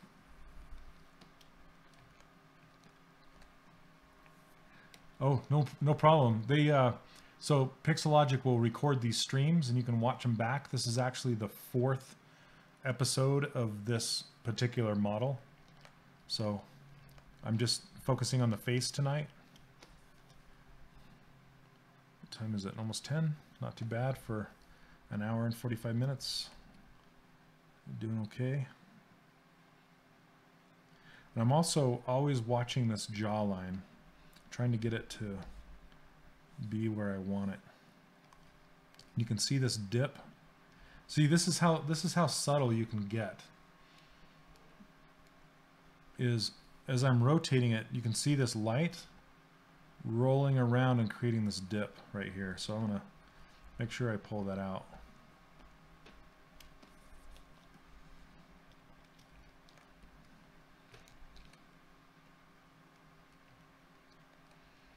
Yes, I stream every Sunday night if I can help it. I believe it was last Sunday was a holiday, Easter, so I streamed on Monday instead. But my schedule is Sunday.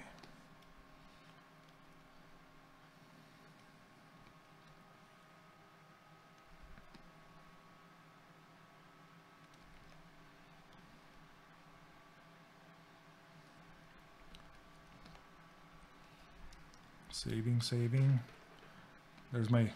That's my quick save. Make sure you have quick save going. And another place I'm looking for is that dip in the skull right here, and then as it goes out, like so. And I'm going to put a little bit of her expression in just whatsoever, just slightly. Just to kind of get that angry eyebrow. Just barely. Because it's very hard to get a likeness when you're just doing a neutral T-pose, or whatever you want to call it, just that pose. So I like to try to put some kind of pose in there, even if it's super subtle, just to bring in some of that appeal, because that will help your art directors approve it quicker.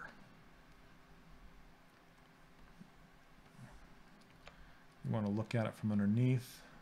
Make sure you have a nice arc happening, which I don't. And look at this forehead. See from the bottom? Looks like Frankenstein. We've got this big, huge area, and then it cuts off really sharp. So I'm going to bring this in, so you can already tell it's getting to be more appealing. There we go.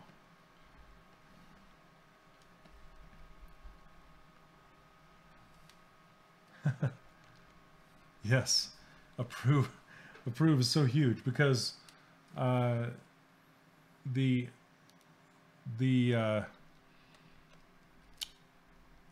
art directors, you know, or art leads, whatever, what have you, it's hard for them to see past the T-pose a lot of the times, you know. So that's why I always say get it to pose as soon as possible if you're going to be posing it, because that will get your character approved much quicker.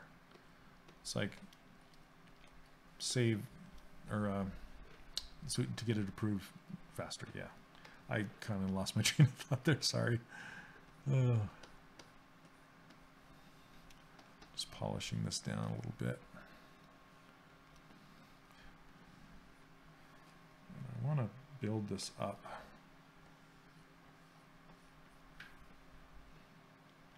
Too big.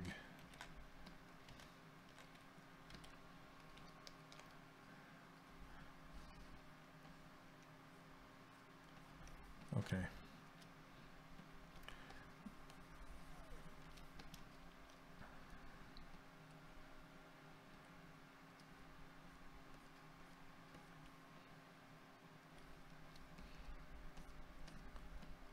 Just subtly building the eyebrow in, just the brow line there.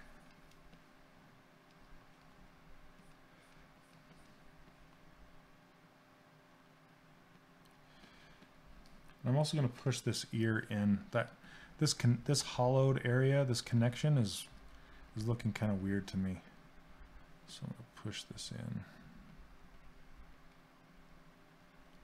Whoops, that's not what I wanted to do. Okay.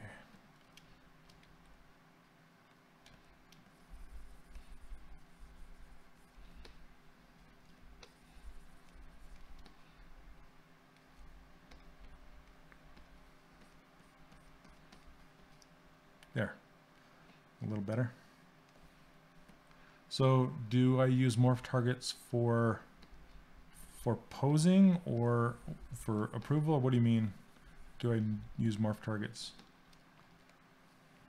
So well, a quick answer is I don't use morph targets. The only time I use morph targets is when a client needs morph targets for their game engine. That's the only time I really make morph targets.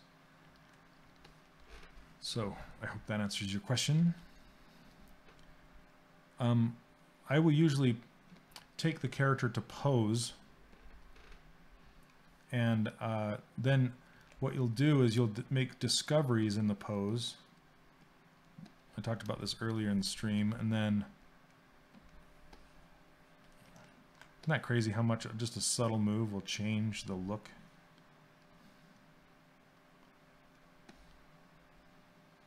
So I'll push it to pose, and then you know, in the like the toy pose, and you make a whole bunch of discoveries.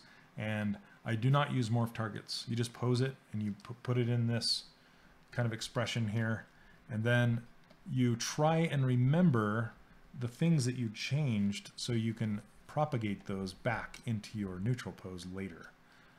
But yeah, it's super difficult to do that with morph targets. This keeps coming out. I need that to stay deeper.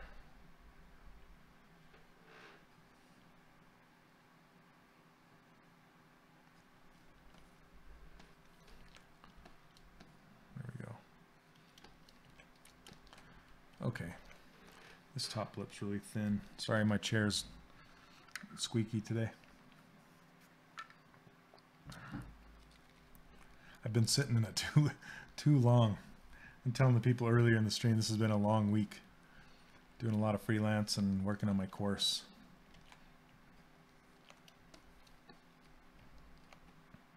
Which is almost done, by the way. I'm hoping my first video of my free training series goes out next Sunday. That's the goal. It's not a promise, but it's a goal. So it's super close, super close. So if you go to 3D Character Workshop and you sign up to get my brushes, my interface, you'll automatically be on the news list to get the emails for that stuff if you're interested. I'm done with that bear for now. I might, excuse me, my friend really wants to animate him. My friend Nigel he is, gosh, where is he working now? He's working at Giant, I think, or that's the game he's working on. He really wants to animate him, so I want to make him into a game character that's animatable, and then I will, I think.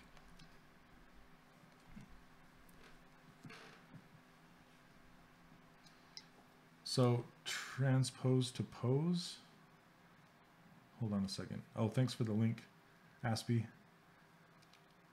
Deadless, I'm glad. Yeah, I can't wait for it either. I'm super stoked for it. I've been working on it for 2 years. It's my baby, and I can't wait to release it into the world. See how you guys like it.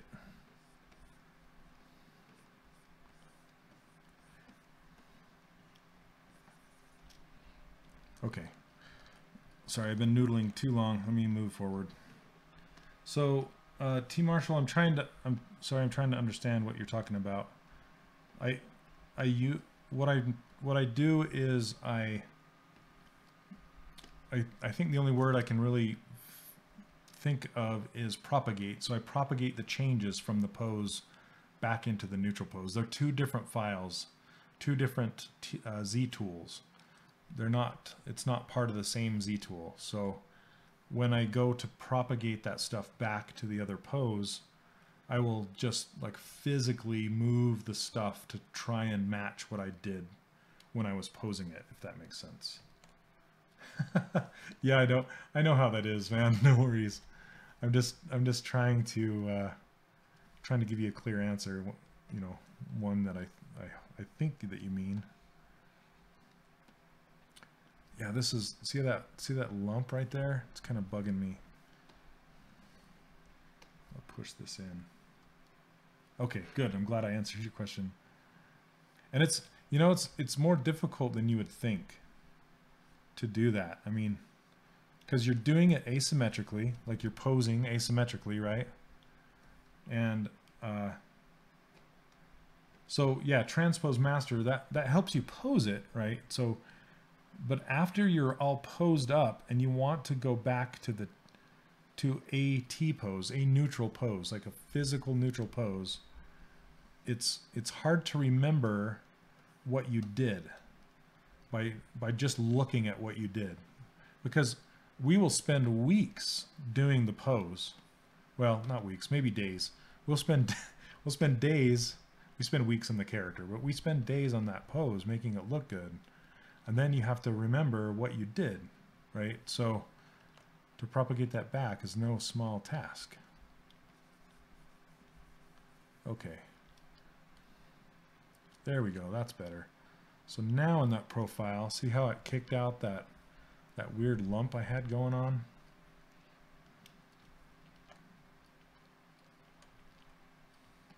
So yeah, so transpose master, it's right here, this right here. I use this to pose the character. So when it's in a T-pose and I'm ready to pose it, what I'll do is I'll make sure every single subtool has subdivision levels, and then I'll hit that T-pose master to go. And what that does is it combines the low resolution copy of every single one of your subtools and makes a brand new subtool that's all combined that you can then pose. You just pose the heck out of it. And then when you're all done, you hit that T-pose to sub-T when you're at the end, and it will propagate all the changes that you did back up to the T-pose, so it'll put all your high-res stuff in a pose. Now, I can see where you're getting confused there. That is different than what I was trying to explain before. So that is actually how you pose a character, right? But what I'm trying to say is to get the game character, or to get your neutral pose. That's why I use the word neutral pose. I keep saying T-pose, but I need to use the word neutral pose. That's why you want to, I'm trying to figure this out. So when you pose the character, you're going to make a lot of discoveries when you're posing it. You actually find the character when you pose it. You're not going to find the character in a neutral pose. That's why I tell students, don't put your neutral pose up for clients to see. To, you know, actually put your character in a pose that's doing some expression, even the low resolution one, because it's much more appealing and you'll get a lot farther down the line of getting hired if you put your character in a pose. That's why you really don't see any neutral posed characters on my ArtStation, because they're just not fun to look at. Anybody can put their character into a neutral pose. That's not that big a deal. But you'll actually find the character and you'll find the appeal and you'll find the nice looking stuff when you put it into a pose. So when you do put it into a pose, you'll make a whole bunch of changes that you weren't expecting, right? So those changes you will then need to propagate back to your neutral pose. And that has nothing to do with T-pose master. That has everything to do with you looking at what you've done, trying to remember what you did, and then making those changes on the other model, if that makes sense. So hopefully, without going into this super long discussion. So, okay. Let's see. Let's change it back to skin shade 4 here. We'll just kind of look at it, turn the color back on. And the color is gone because I Dynameshed when it was. Here, let's grab this color. There's the old head. Looks like a bee sting. And then the new head. Yay. Okay. Okay, great. Great. Okay. Ta-da. There we go. So there is our. It's still kind of lumpy and crazy, and we can get rid of those lumps later on. Like I see this lumpy profile, and a lot of the time you can get rid of these the lumpy bumpies when you start introducing subdivision levels. And now I'm also looking at, see how the light rolls across the surface? That Zbrush clay, it shows you the quality of the surface really nicely, but it doesn't show you how the specular rolls across the surface. And that's why I have this out here as well, because it depends on the texture. Let's see. Let me change it to basic material. There we go. It's going to be a little dark, but you can roll this light around to get different angles, and then you can kind of see what it's doing, right? So this section right here isn't built up enough. So I wanted to build it up just a little bit more.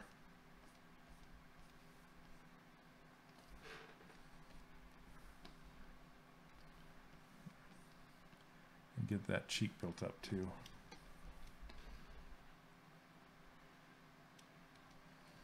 And there's something up with these lips that I can't quite grasp. Something that's bugging me about them. Like they're looking pinched or something. I can't quite tell just yet. Okay, so now that we're at this point, we can start adding like eyelashes and eyebrows and really start finding the character, okay? So we got about an hour. So let's start doing that. So I'm gonna do the eyebrows first. What I'll do is I'll duplicate it. And let me save this really quick. So 4. Okay, it's saving. There we go. It might be too wide. I think it's just the shape. Like it needs to have a bigger lower lip, and it will help once I get the color on there. It will really help determine the shape. I like to get color on pretty soon. There are a lot. Yeah, it might be a little too far forward. But there are a lot of people that will save color till the very, very end. And personally, I like to color it right away. Let me try this. I'm gonna hide that other one. I'm just gonna pull it back. Yeah, maybe. But maybe it's these cheeks. Yeah, it might be these cheeks. There we go.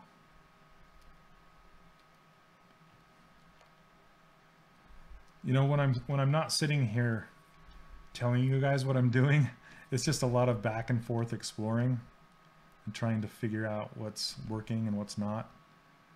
Oh, there goes my high CPU. Please don't freeze. Okay, we're good. We're good. Okay, so but now since I pulled that back, it's created kind of this dimple right here. So I just take the fill brush and just fill that in. It just goes away. Isn't that cool?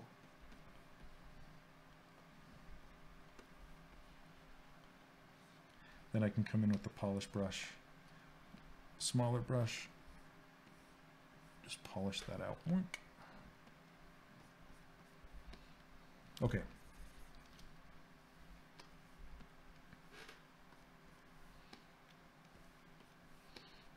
So let's make the eyebrows.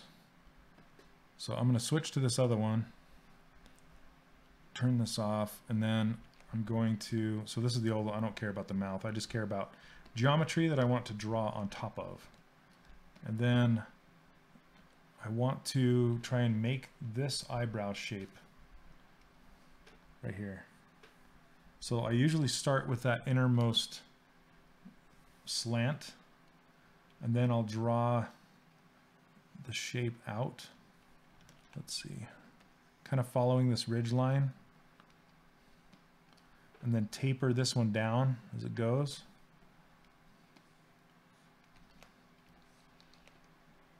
And then bring it off sharp like this.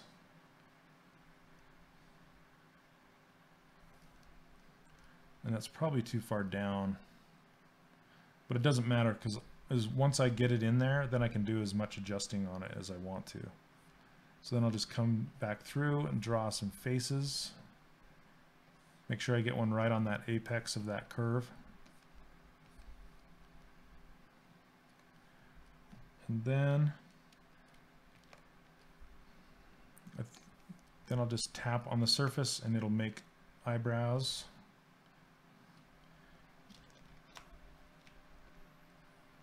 And then hide the head and say delete hidden. And now I have eyebrows.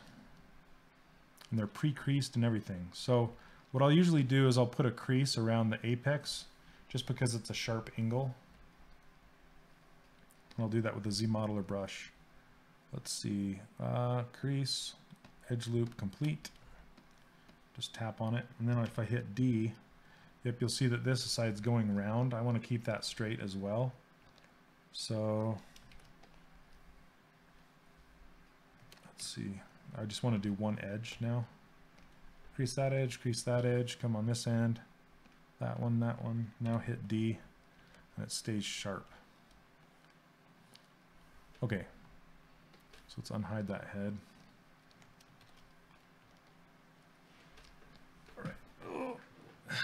Okay, so now I want to snag the color from these eyebrows. So I'm going to hit Z, hover over this eyebrow and hit C to grab the brown and then fill it in. It's going to be really dark. Okay. It's going to look weird for a little bit.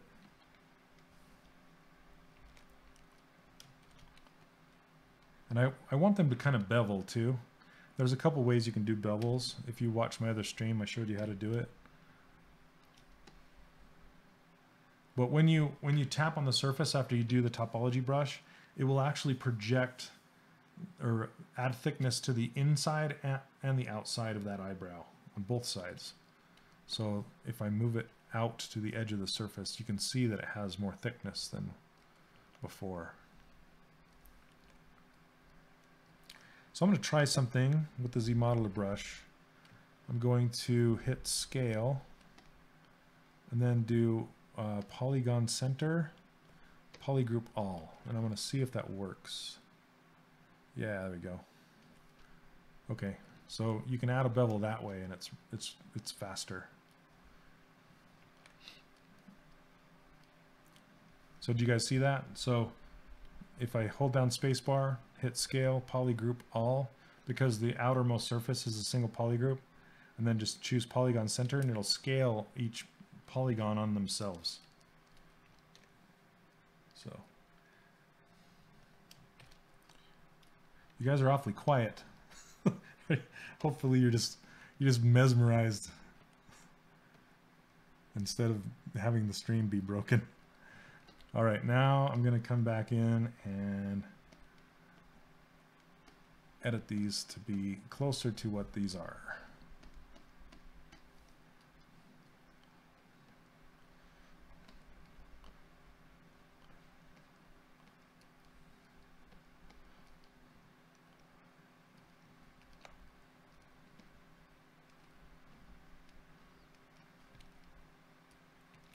Yeah, is this thing working?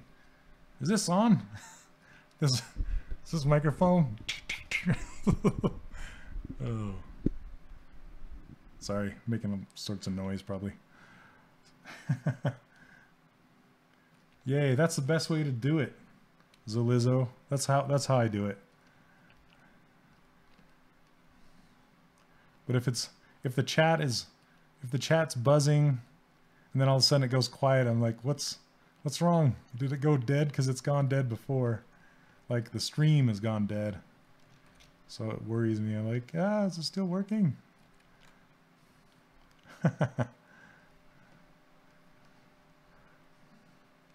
All right, there we go. Okay. It's kind of looking like a guy right now.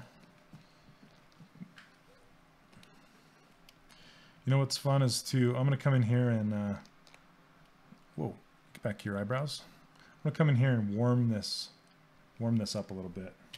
You'll see how much color can do to the surface of your skin. It's pretty cool. Okay, so you pick this orange. He's got this really cool orange eyeshadow here. And so I have this airbrush, this really light airbrush that has a fade off, and the Z intensity is set to 2. So it has a super slow buildup. I can come under here and just build it up really slow. You can see how much that adds right away.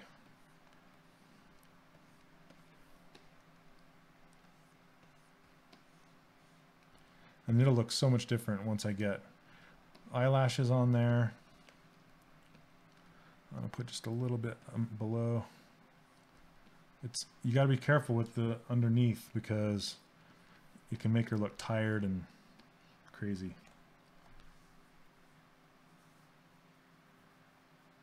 In theory, yes. So but in practice, it's rather difficult for reasons. I don't really want to get into it, but just because when you have a ton of topology with that Topology brush, it just gets monstrous and hard to handle. So I usually don't.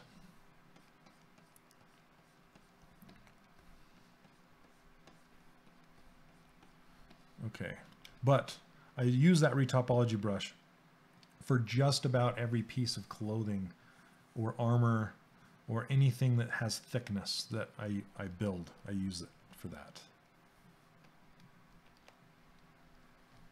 I do use a lot of Z-Remesher. I usually use Z-Remesh when I'm either blocking out a model, like if you go back and you watch my very first stream, you'll see me use it there. And the second way I use it is if I want to add subdivision levels to, like, say this is a Dynamesh, and if I want to get my subdivision levels back, I will duplicate this head and I will Z-Remesh it, and then I will duplicate it several times and then reproject all the detail back onto there. So, if that makes sense. I don't know why my detail keeps disappearing on this stuff. It's like this whole thing's been smoothed down or something. Anyway. Megalodon shark. How's it going?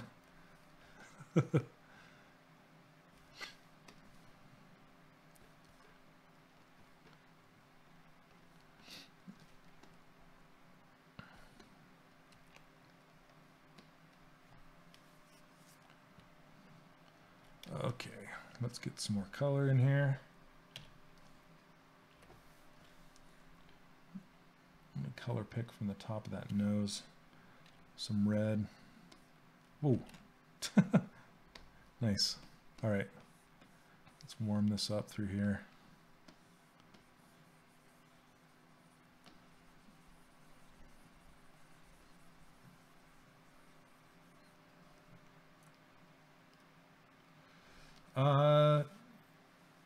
Oh, thanks for stopping by. Must sleep, get sleep, do good in class. Okay, and I'm gonna paint the chin a bit. So layers. Can you paint layers and blend them like multiple colors? Not really. ZBrush's layers don't really work like that. So I always just paint right on the surface. Okay. Grab this upper color here, and a lot of the times I'll paint in the lip color, then I'll grab the skin color and come back over the top of it, because if I drop a skin color right off the concept, it's usually way too harsh and crazy.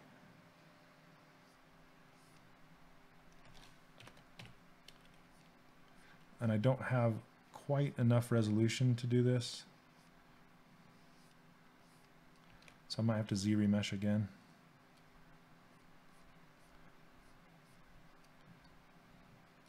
Okay.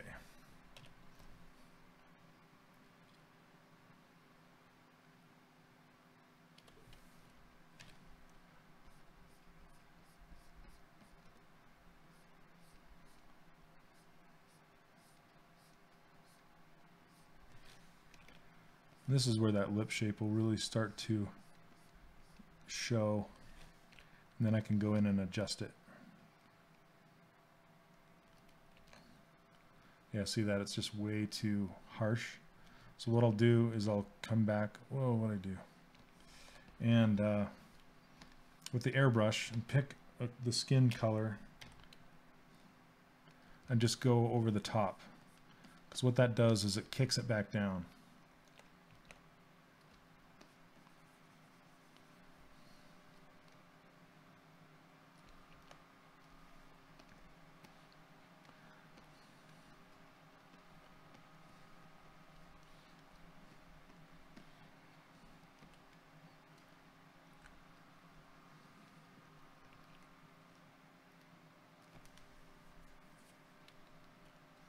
Yeah, and layers, layers don't work with every single tool that ZBrush has to offer.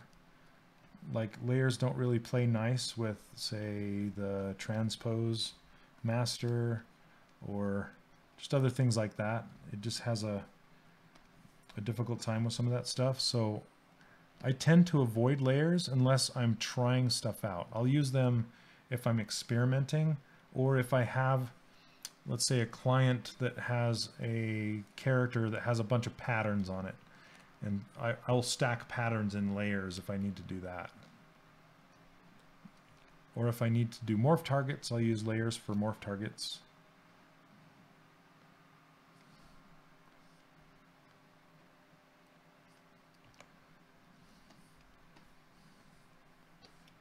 All right.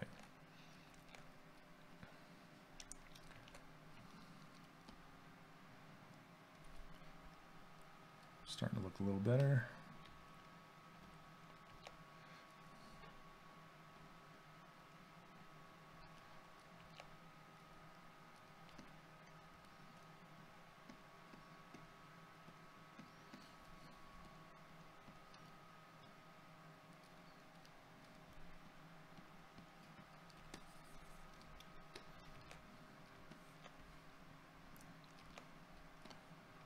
Okay, let's do some eyelashes here. I'll show you how I do eyelashes really quick. I do it pretty much the same way I did the eyebrows. And I'm going to do the same thing with the eyebrows. I'm going to kick the color because they're really harsh. So I'm going to select the skin color that's right around them, then select my eyebrows and just kind of dust them. Whoa, come on. Eyebrows. There we go.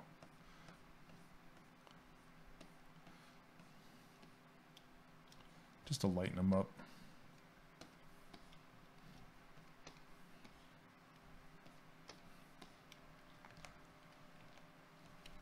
They're very sharp right now. I need to round them out.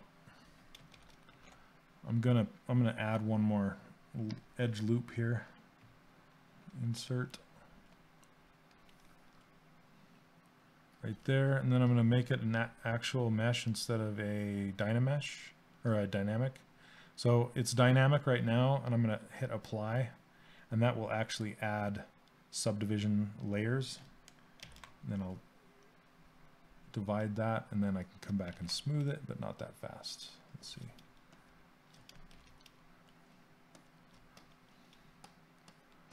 There we go.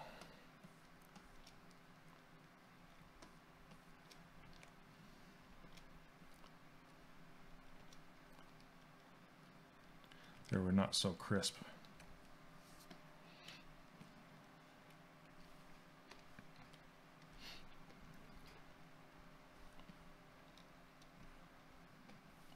Okay, let's add some eyelashes. So what I'll do is I'll make the head active. Activate head mode.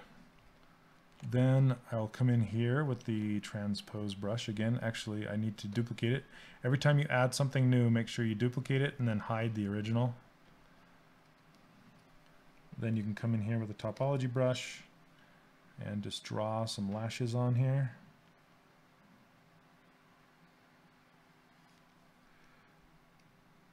And I'll taper them down.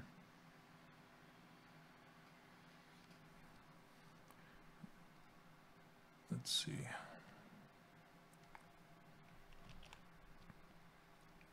There we go.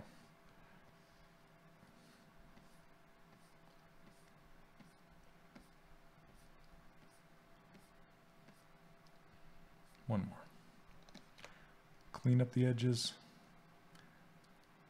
and then extrude them out. Punk. Hide the head. Delete hidden. And I'm going to grab this color and fill it. Now I can unhide the head and start to shape them.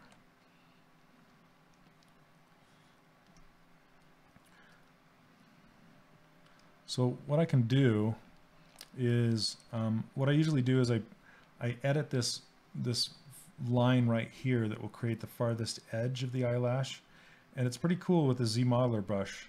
You can come in here and do a transpose and do an edge loop partial, so that will grab the entire edge loop up to the corner. See that?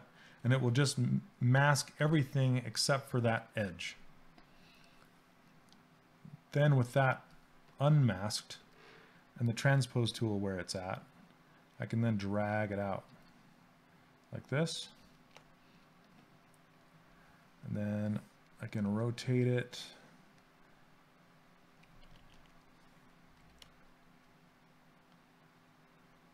Something like so. Because I want it to taper down almost to nothing.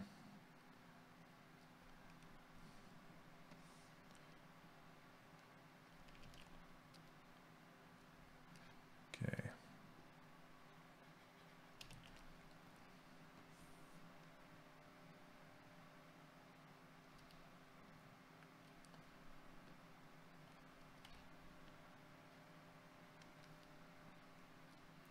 There we go. All right, what am I missing? The difference between inserting a subtool and appending one. Yep, Aspie answered your question. So insert will put it right underneath the current selected subtool, and append will put it at the very bottom of your subtool list. Very good.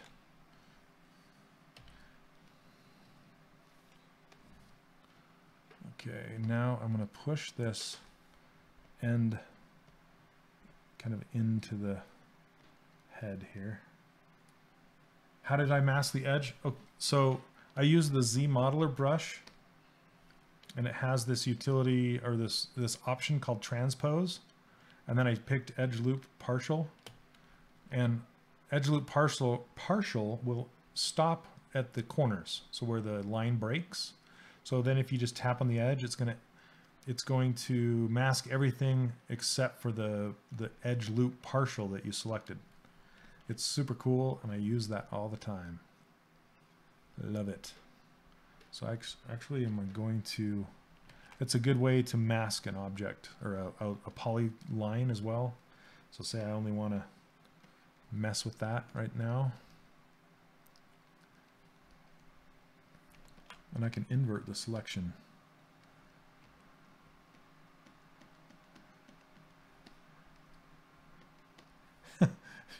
Aspie, I need some kind of a jingle for that, right?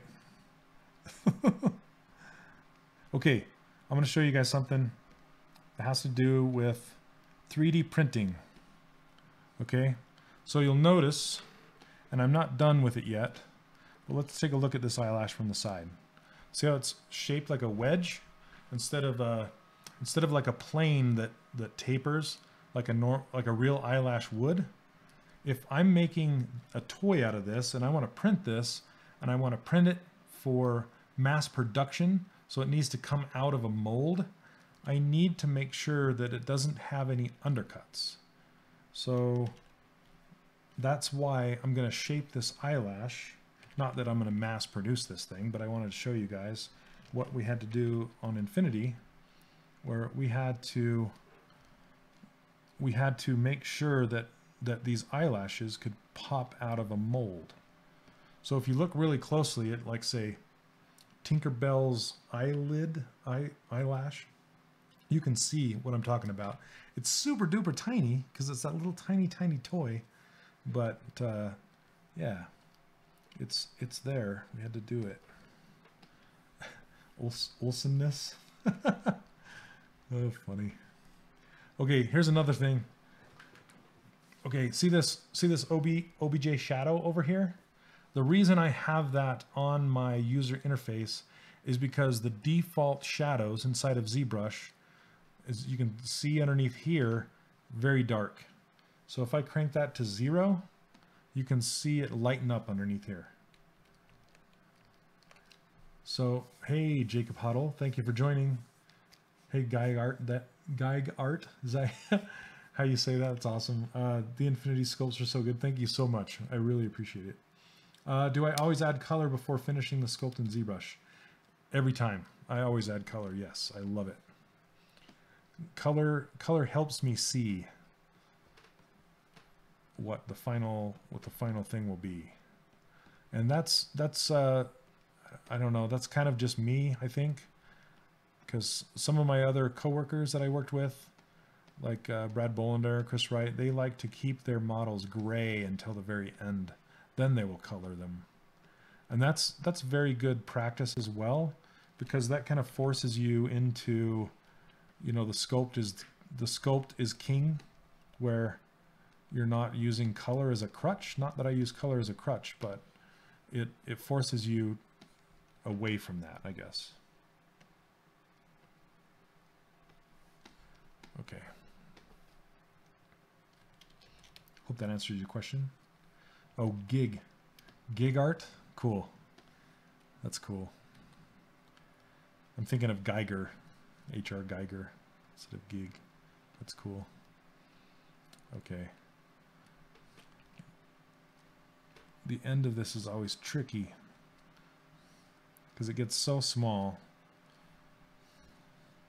And then I like to ride that eyelash right down the line close. Those are some pretty big eyelashes, but there they are.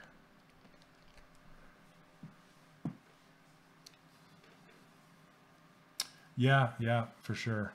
And it depends on what you're doing with it and where you're going, you know, if you know, if you want color or not.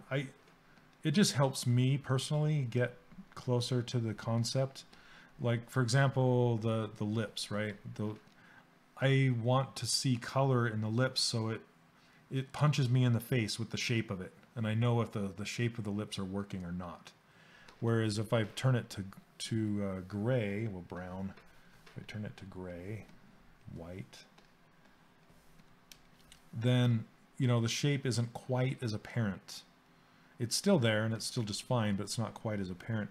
But that being said, at the very end of my sculpting process, like right before I'm done, what I'll do is I will put on a material called Zbrush Gray or Zbrush Modeling, and that will really tell me what my surface looks like. And so then I can come back in and clean it up, like so. If that makes sense. But for the most part, I usually sculpt in skin shade 4 with some color on, and it kind of just helps me out. It's the way I like to do it. It's the way I like to do it.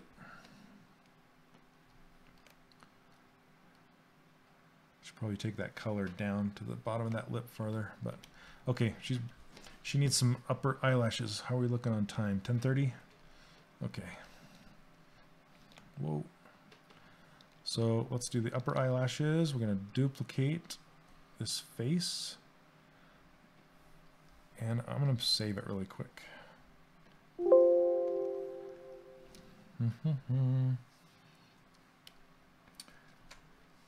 Oh, yeah. Yeah, just, I mean, it whatever fits your work style, you know?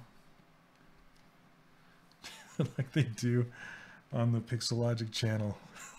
I haven't heard that song forever.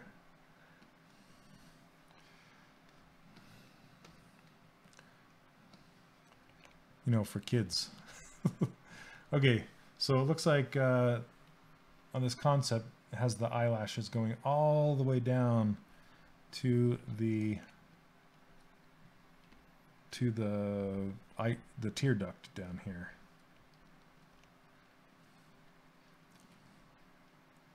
All right.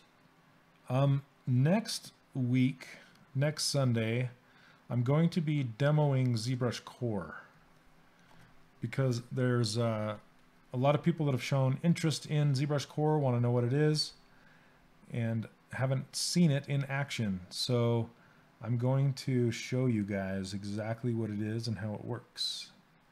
So if you want to drop by next Sunday, I will not be doing this model. I'll be putting this model on pause and showing some ZBrush Core stuff. ZBrush Core is like an entry-level ZBrush package.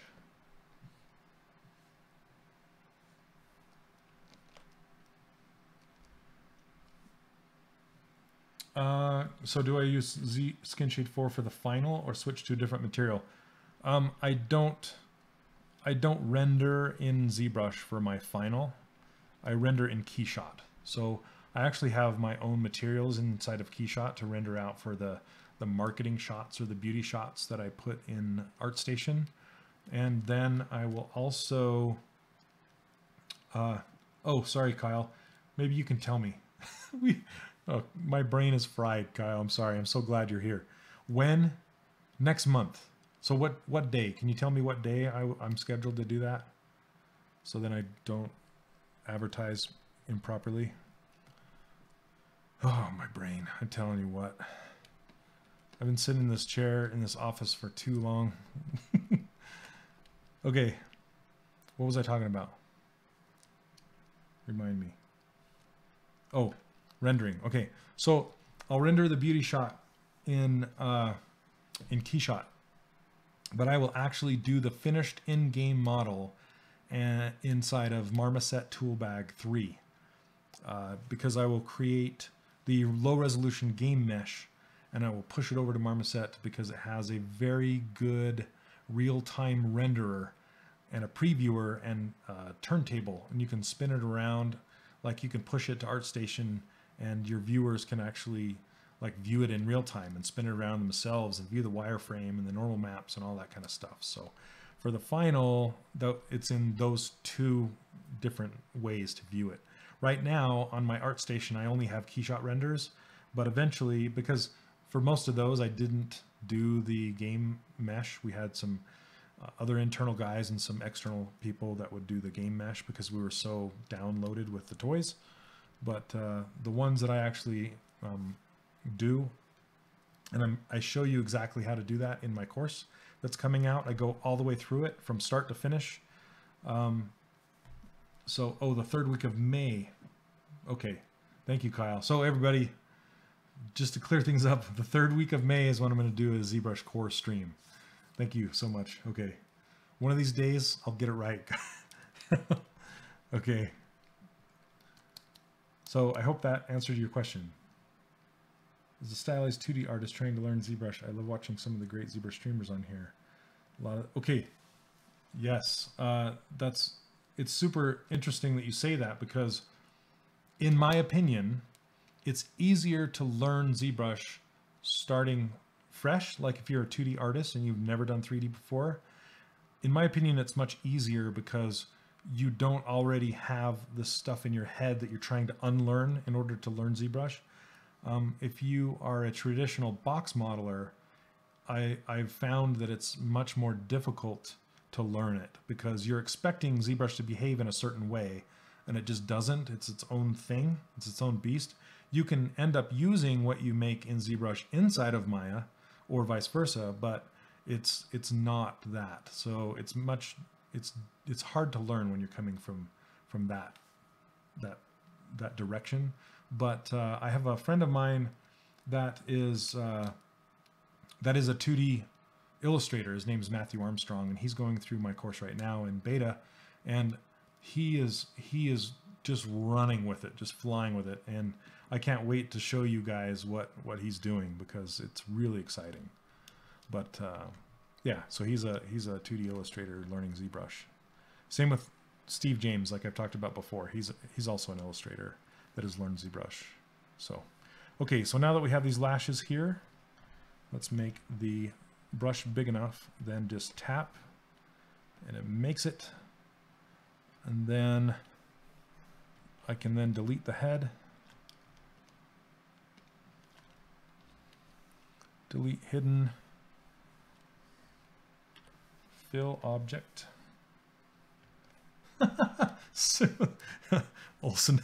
Olsonness. Dude, you guys crack me up. It used to be easy when ZBrush was for sculpting and Maya was for modeling, but now ZBrush is for everything. Yes, it is. ZBrush rule the world. And I used to be in Maya all day long. And the only time I use Maya anymore, honestly, is when I'm going to a game engine, because that's where I have to assign my materials. That's the only time I'm ever in Maya. It's like, have you guys seen Rick and Morty? That little robot. He's like, "What is my purpose? To pass the butter." So I feel like Maya's now. What's my purpose? To pass the butter. To pass the model into the game engine. Oh man! But that being said, Maya's fantastic, and tons and tons of game studios use it, especially for rigging and animation, of course, and world building and things like that. So I don't mean to diss on it, but it just made me laugh. It's just crazy. That's all I really use it for anymore.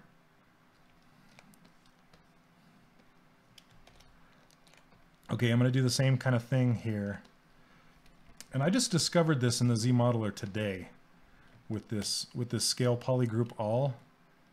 You guys should learn it. This is something you cannot do in Maya, I'm telling you right now. See that? Boom. Then I can go to the back side and scale it up. Because usually, you know, you can move it along its normal, right? But you can't like scale it along its poly. Who ever heard of that? That's not a thing. It is now. Mr. Meeseeks. Look at me. Mr. Meeseeks. Can't wait for third season. Cannot wait. Do you guys check out the April Fool's stream of Rick and Morty? So good. My good friend of mine, Worth, worked on that. He is a prop modeler, and he built a lot of the props for that game, or that TV show.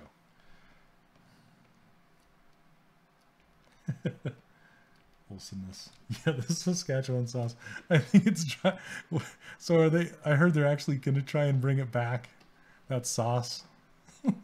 Rick and Morty, bring it back. By the end of season 9. Oh, geez. See, look how much eyelashes add to the appeal. Yeah, the VR game. The VR game. It's messing with the plumbus. It's throwing it around. So funny. All right. I'm going to sharpen up these edges right here. Crease edge. Boom.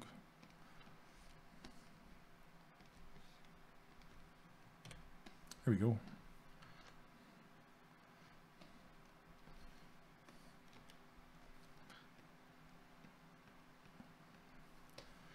Remember, try and make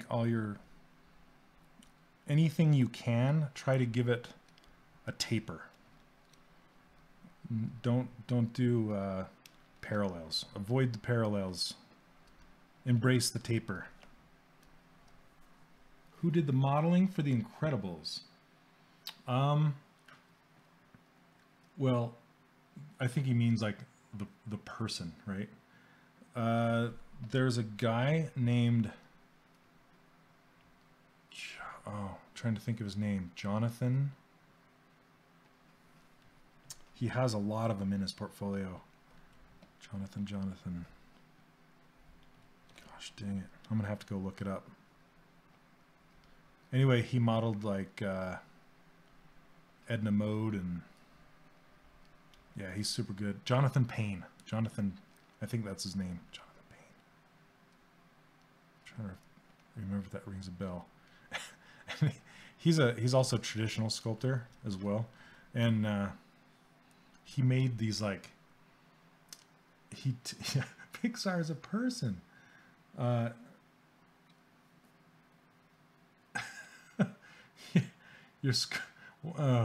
I'm gonna get you in trouble, or you're gonna get me in trouble. One of the two. Dusty Crouton. Oh man. Yeah. So. Yeah. Hey Jimmy, welcome, man. Welcome to the stream. And thank you very much. And her bottom lip is sticking out like crazy. Let's get that thing.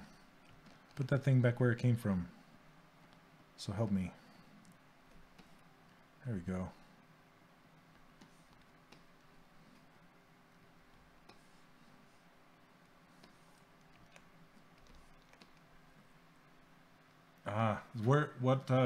Well, no.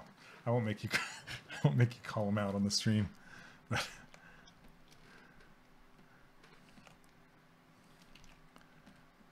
a lot of times schools will say that because they don't have teachers that know how to teach it.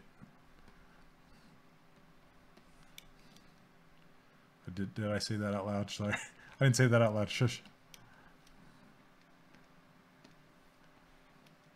Yes, it is a... Most studios use Zbrush. I'm just going to tell you that right now. And if they're not, they will be soon. In one form or another. Paint sculptures. There you go, Blands. You found it.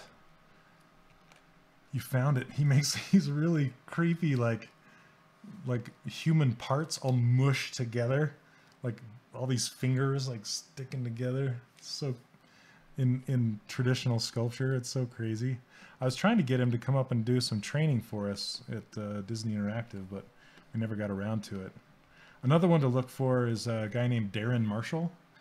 Darren is, I think he's from the UK. He came, and he's in the US and California now.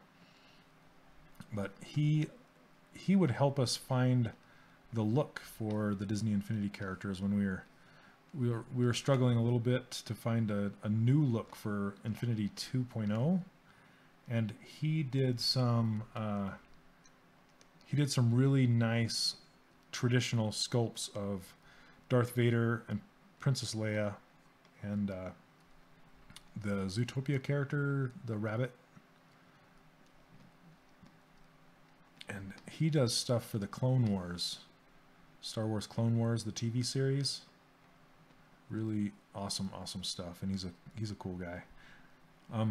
For my course, I'm going to be doing some interviews, and Darren Marshall I'm trying to get as one of the interviews. Maybe I'll try and get Jonathan Payne. He'd be a good one too.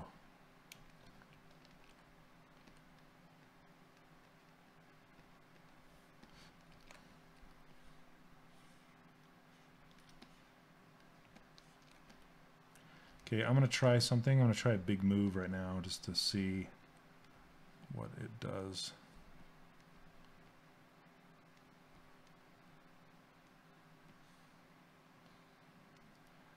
And then, there we go.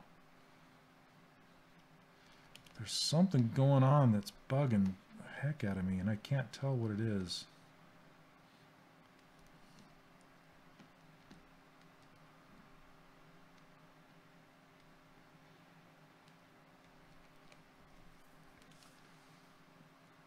Oh, are you talking about who sculpted The Incredibles for Disney Infinity or the movie itself? Because Jonathan Payne did the sculpts for the film, at least some of the look dev. Yeah, not enough chin for sure. Bring that out. Yay. There you go.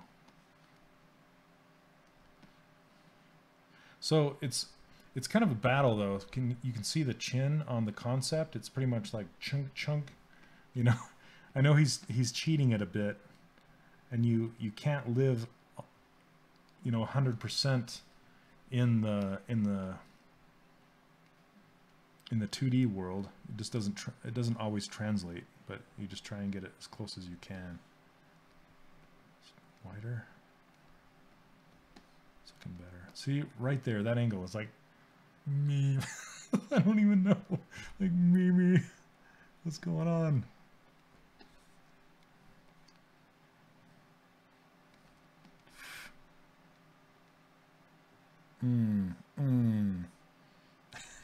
Done. Save it.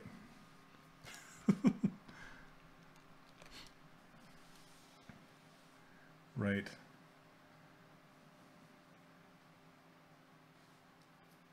Oh, you met Jonathan Payne at Monster Palooza, Kyle? Nice.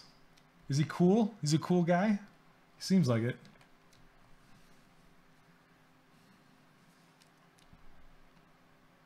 Yeah, the cheat zone. So, isn't the eyelashes doing a V between the top and the bottom one? And yours are like continuing each other? So, oh yeah. I'll get there. You're talking about this little V right here. Choo choo. Yeah, I need to pull the top of the lash out. I need to work on that some more, but I got distracted by the lips. You know, it's like squirrel. You see something that's wrong and try and fix it, and then come back, and yeah. But yes, good point. Good point. And I'm also probably going to take away or push this part in like this. Well, let's see.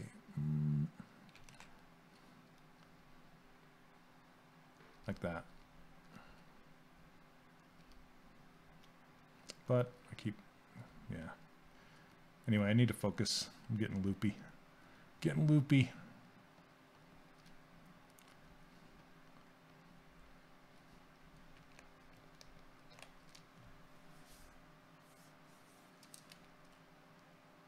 Egyptian eyebrows. Yeah, they kind of do, huh? Okay, let's fix this. We're going to do the same technique to this one as we did to the other one, where we use that transpose trick from the Zmodeler brush and grab this top one. Let's see. I'm trying to think if I want the top or the bottom. I think I want the bottom. Let's see. Never mind. I'm now mumbling to myself. Okay. Drag this out like this. There we go. That's what I wanted. Now, solo it, and I want to get that taper.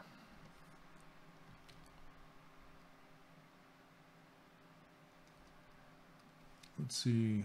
The cheekbone is hard to work when you can't get a good feel. Yes, it's very difficult. So I find the most difficult is if you have a reference or a concept that is only from the side and you don't get anything else. You don't get any of the volume, anything. I almost always fail at those sculpts unless I get lucky.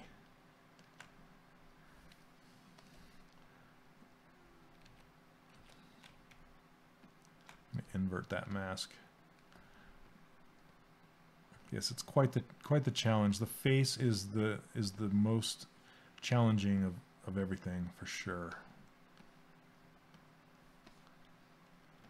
I'm going to kick this up.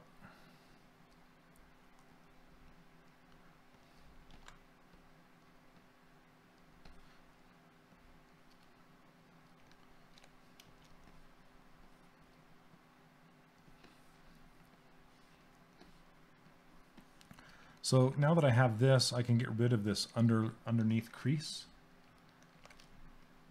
So 1 second, blends, and I'll answer you. So I'm going to hit crease and then edge loop partial, hold down Alt and undo that crease and it'll get rid of it. Let's see what happens when I do that as well.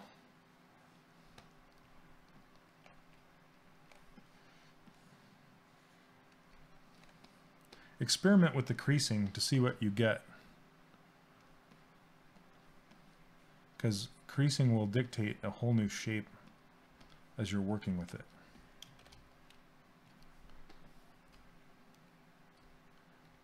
There we go.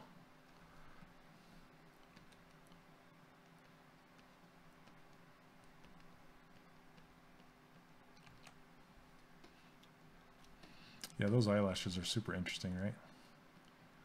And they pull clear up.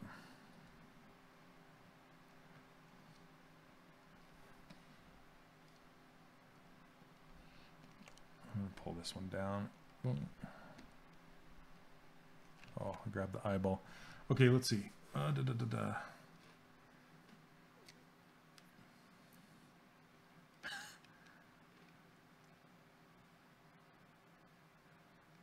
cheekbone is hard to work. Okay. Do you polypaint in the iris and pupil, or do you have an eye asset you import when ready? I always hand paint it. Almost always. I'll show you how. Let's see, what time is it? Okay, we have enough time to really quickly paint that in. Let's see. Speaking of face sculpting, Danny. Yeah, Danny has some really cool ones. He just dropped another one that was like a retopology. It was pretty good. Okay, let's do that. Let's do the eyes really quick, and then she won't look so ghostly. Let's see what we have here. So I'm going to apply the dynamic subdivision. So then we have 3 levels, and we're sitting at 12,000 active points. I want to subdivide that to high enough to where it's going to take the poly paint, which is usually around 1 million. Then what I'll do is I'll grab this hard paintbrush, and then I will eyedrop a color out of here. She's got some crazy colored eyeballs, and start with this color, and then I'll just kind of, for lack of a better term, eyeball it in there. Way too big. And depending on where it is, it'll change the whole look of it, right? Isn't that crazy? So what I usually do, the rules are essentially what Johannes has right here. See, he has a good 3/4 of it, or a good portion of the top of it covered, and then a little bit of the bottom covered. So something like so. Then if you just get just that solid color looking and aiming good, and you like it, then you can paint in the rest, and it will look okay. So let's see, even though it's completely against the point of ZBrush. 2D artwork in ZBrush. So like I've been saying throughout the stream, that a lot of illustration friends that I have use ZBrush to help them in their illustrations. And there's a friend of mine named Jose Kua, I think is his name. He does, because there's a utility inside ZBrush where you can actually draw, and it will draw in symmetry. And maybe Kyle, you can tell me, I can't remember what it's called. It's like Canvas or something. I don't use it very much, but it's in there. It's really cool. But like I said, a lot of my illustration friends will use ZBrush as their base to then paint over top of, because then it helps you get your perspective and your shadows and your proportions and all that ready and in place, and then you can just and paint over top of it. So okay, let's see. All right, now that I have this, I'm going to show you some tricks.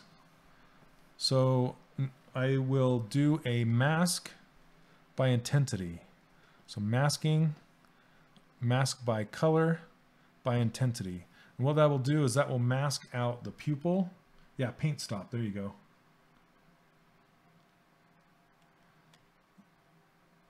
Let's see. And then I can invert this, mask, and then it will mask everything except for the pupil. Okay, so now what I can do is, see how it's got that dark ridge right next to the outside? I'm gonna zoom this up. Come on down here.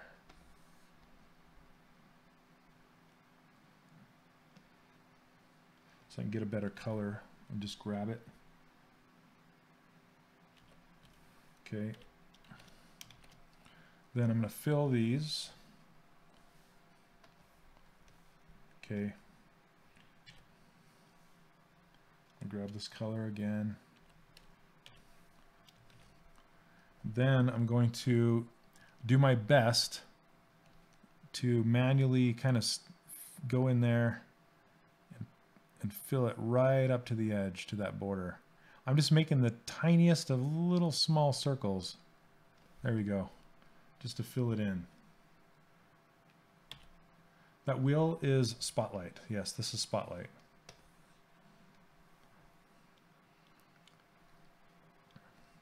Now I can come in here, and if you guys didn't know, Smooth works with Polypaint. So I can use Smooth and turn down the RGB intensity to like a 5, and then just, let's see, let me turn it up more. There we go. And then just kind of run it along the edge and just smooth that. Let's see, getting closer. Because I just don't want the edges hard. Okay. Doesn't really matter. All right, then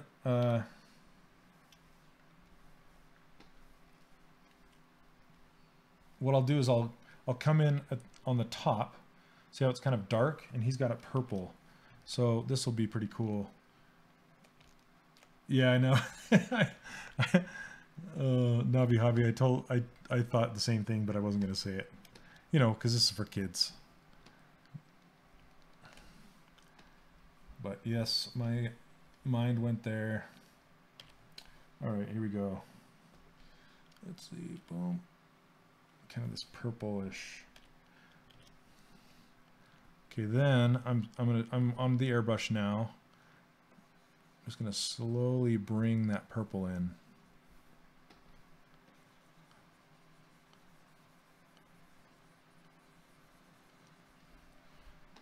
I'm gonna take it a little darker.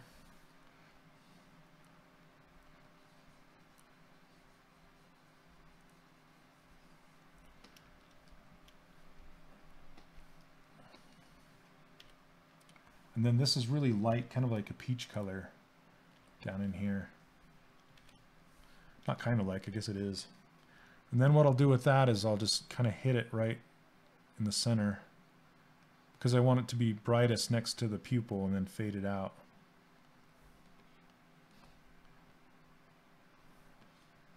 Okay.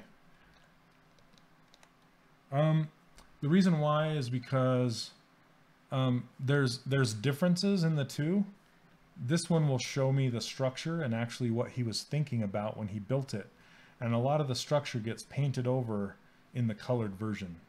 So, I mean, Johannes is really good about not getting rid of some of that structure, but I like to see the original drawing, because of it's kind of like the difference between looking at a blueprint of a house and looking at the house sitting there. You know, it's like, what is going to help you build that house better? Looking at the house or looking at the blueprint that was used to build the house, right? So that's why I have both. I hope that answered your question. Okay, now let's look at the pupil size. They're kind of small. And this is going to look really weird for a minute until we get the eyeball shader on there.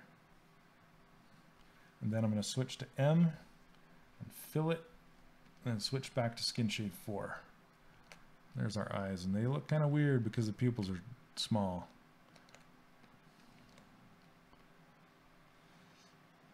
She looks like kind of doe-eyed, so I'm gonna make them bigger, the pupils. And that's called Zbrush Eye Reflect, by the way. That the name of that shader. It's super cool. Look at that.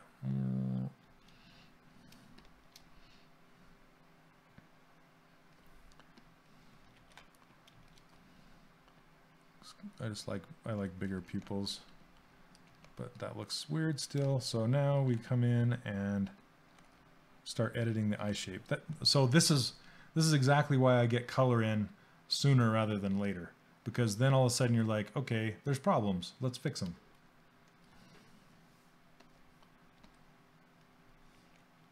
Yeah, for sure, right? So let's start working out the eye shape, getting them looking better.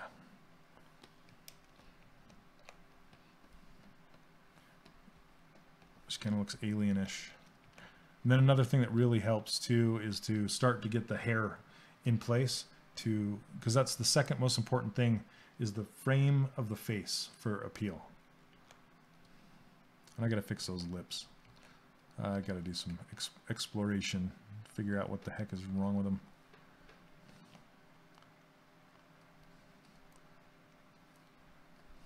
Okay. Yeah, for sure. Yep, facial pose. It's like push it to pose as fast as possible.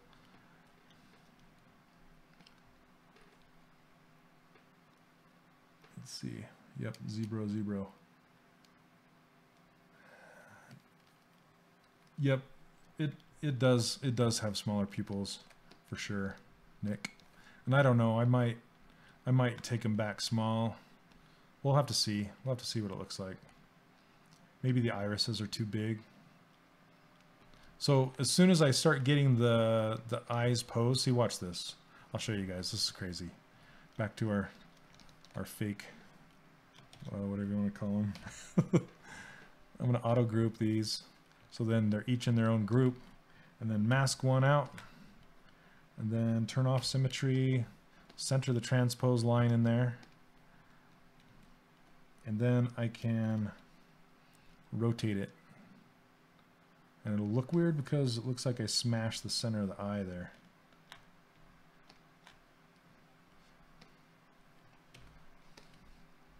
Okay. And I just wanted to show you, just simple posing these already makes her look better. See that? Just by doing that. Is it normal for the hair to be started so late? You can do the hair whenever you want. It doesn't, you can, so, and I'll be honest with you, I usually do the face last. But last stream it seemed like people wanted to see how I do the face, so I kind of jumped ahead. I just wanted to show you guys, I just kind of want to show you guys how I do the face. So that's why I did the face before I did the hair on this stream. But yes, I usually do the hair first. I'll usually just leave the face blocked in, then I'll do it later. So I'm going to color these eyelashes a little darker. How are we looking on time? 11:04. Okay, so it looks like we're getting close. Well, we're past time now. There we go. So anyway, let's see, what were you saying? Yeah, I think proportionally the eyes are too big for the face. Yeah, for sure. They are. Yep. And now you can totally tell now that you have now that I have the irises in there, right? So it's kind of hard to tell because she's in a expression, so she's squinting. So, but yeah, for sure. Especially the irises. The irises are definitely too big. I tend to always go too big with my eyes. But, yep. So I hope you guys enjoyed today's stream. Next stream we will maybe see. It's really difficult to because I've been recording my course. You know, it's difficult to talk through a tweak session is what I like to call it, where you're, hey, what's up, Jace? Where you are just focused, you got your headphones on and you're just trying to find the likeness and the proportions and the appeal. You can't really talk while you're doing that because it will split your brain and you'll end up with something like this. It still looks okay, but it's kind of wrong, you know? So, yeah, on this, I just kind of have to zone in and really think about where it's at and how to get to where it needs to be. So anyway, if you guys, once again, if you like this user interface and the brushes that I've been using and the ruler that I showed you, check out 3dcharacterworkshop.com. I also have a course coming very, very soon. And if you like and want to try out Zbrush, there is a link down below. There's a trial. You can try it out. It's awesome. And if you want to learn more, check out Ask Zbrush and Z Classrooms on pixelogic.com. And I think you can also get a link to them from ZBrushCentral.com. And ZBrush Central has a bunch of links to different instructions across the top there. And yep, thank you so much for watching, everybody. It's been fun. Sorry I was kind of scatterbrained today, but oh, I need some water. There we go. Yeah, and welcome all new people. It's been great.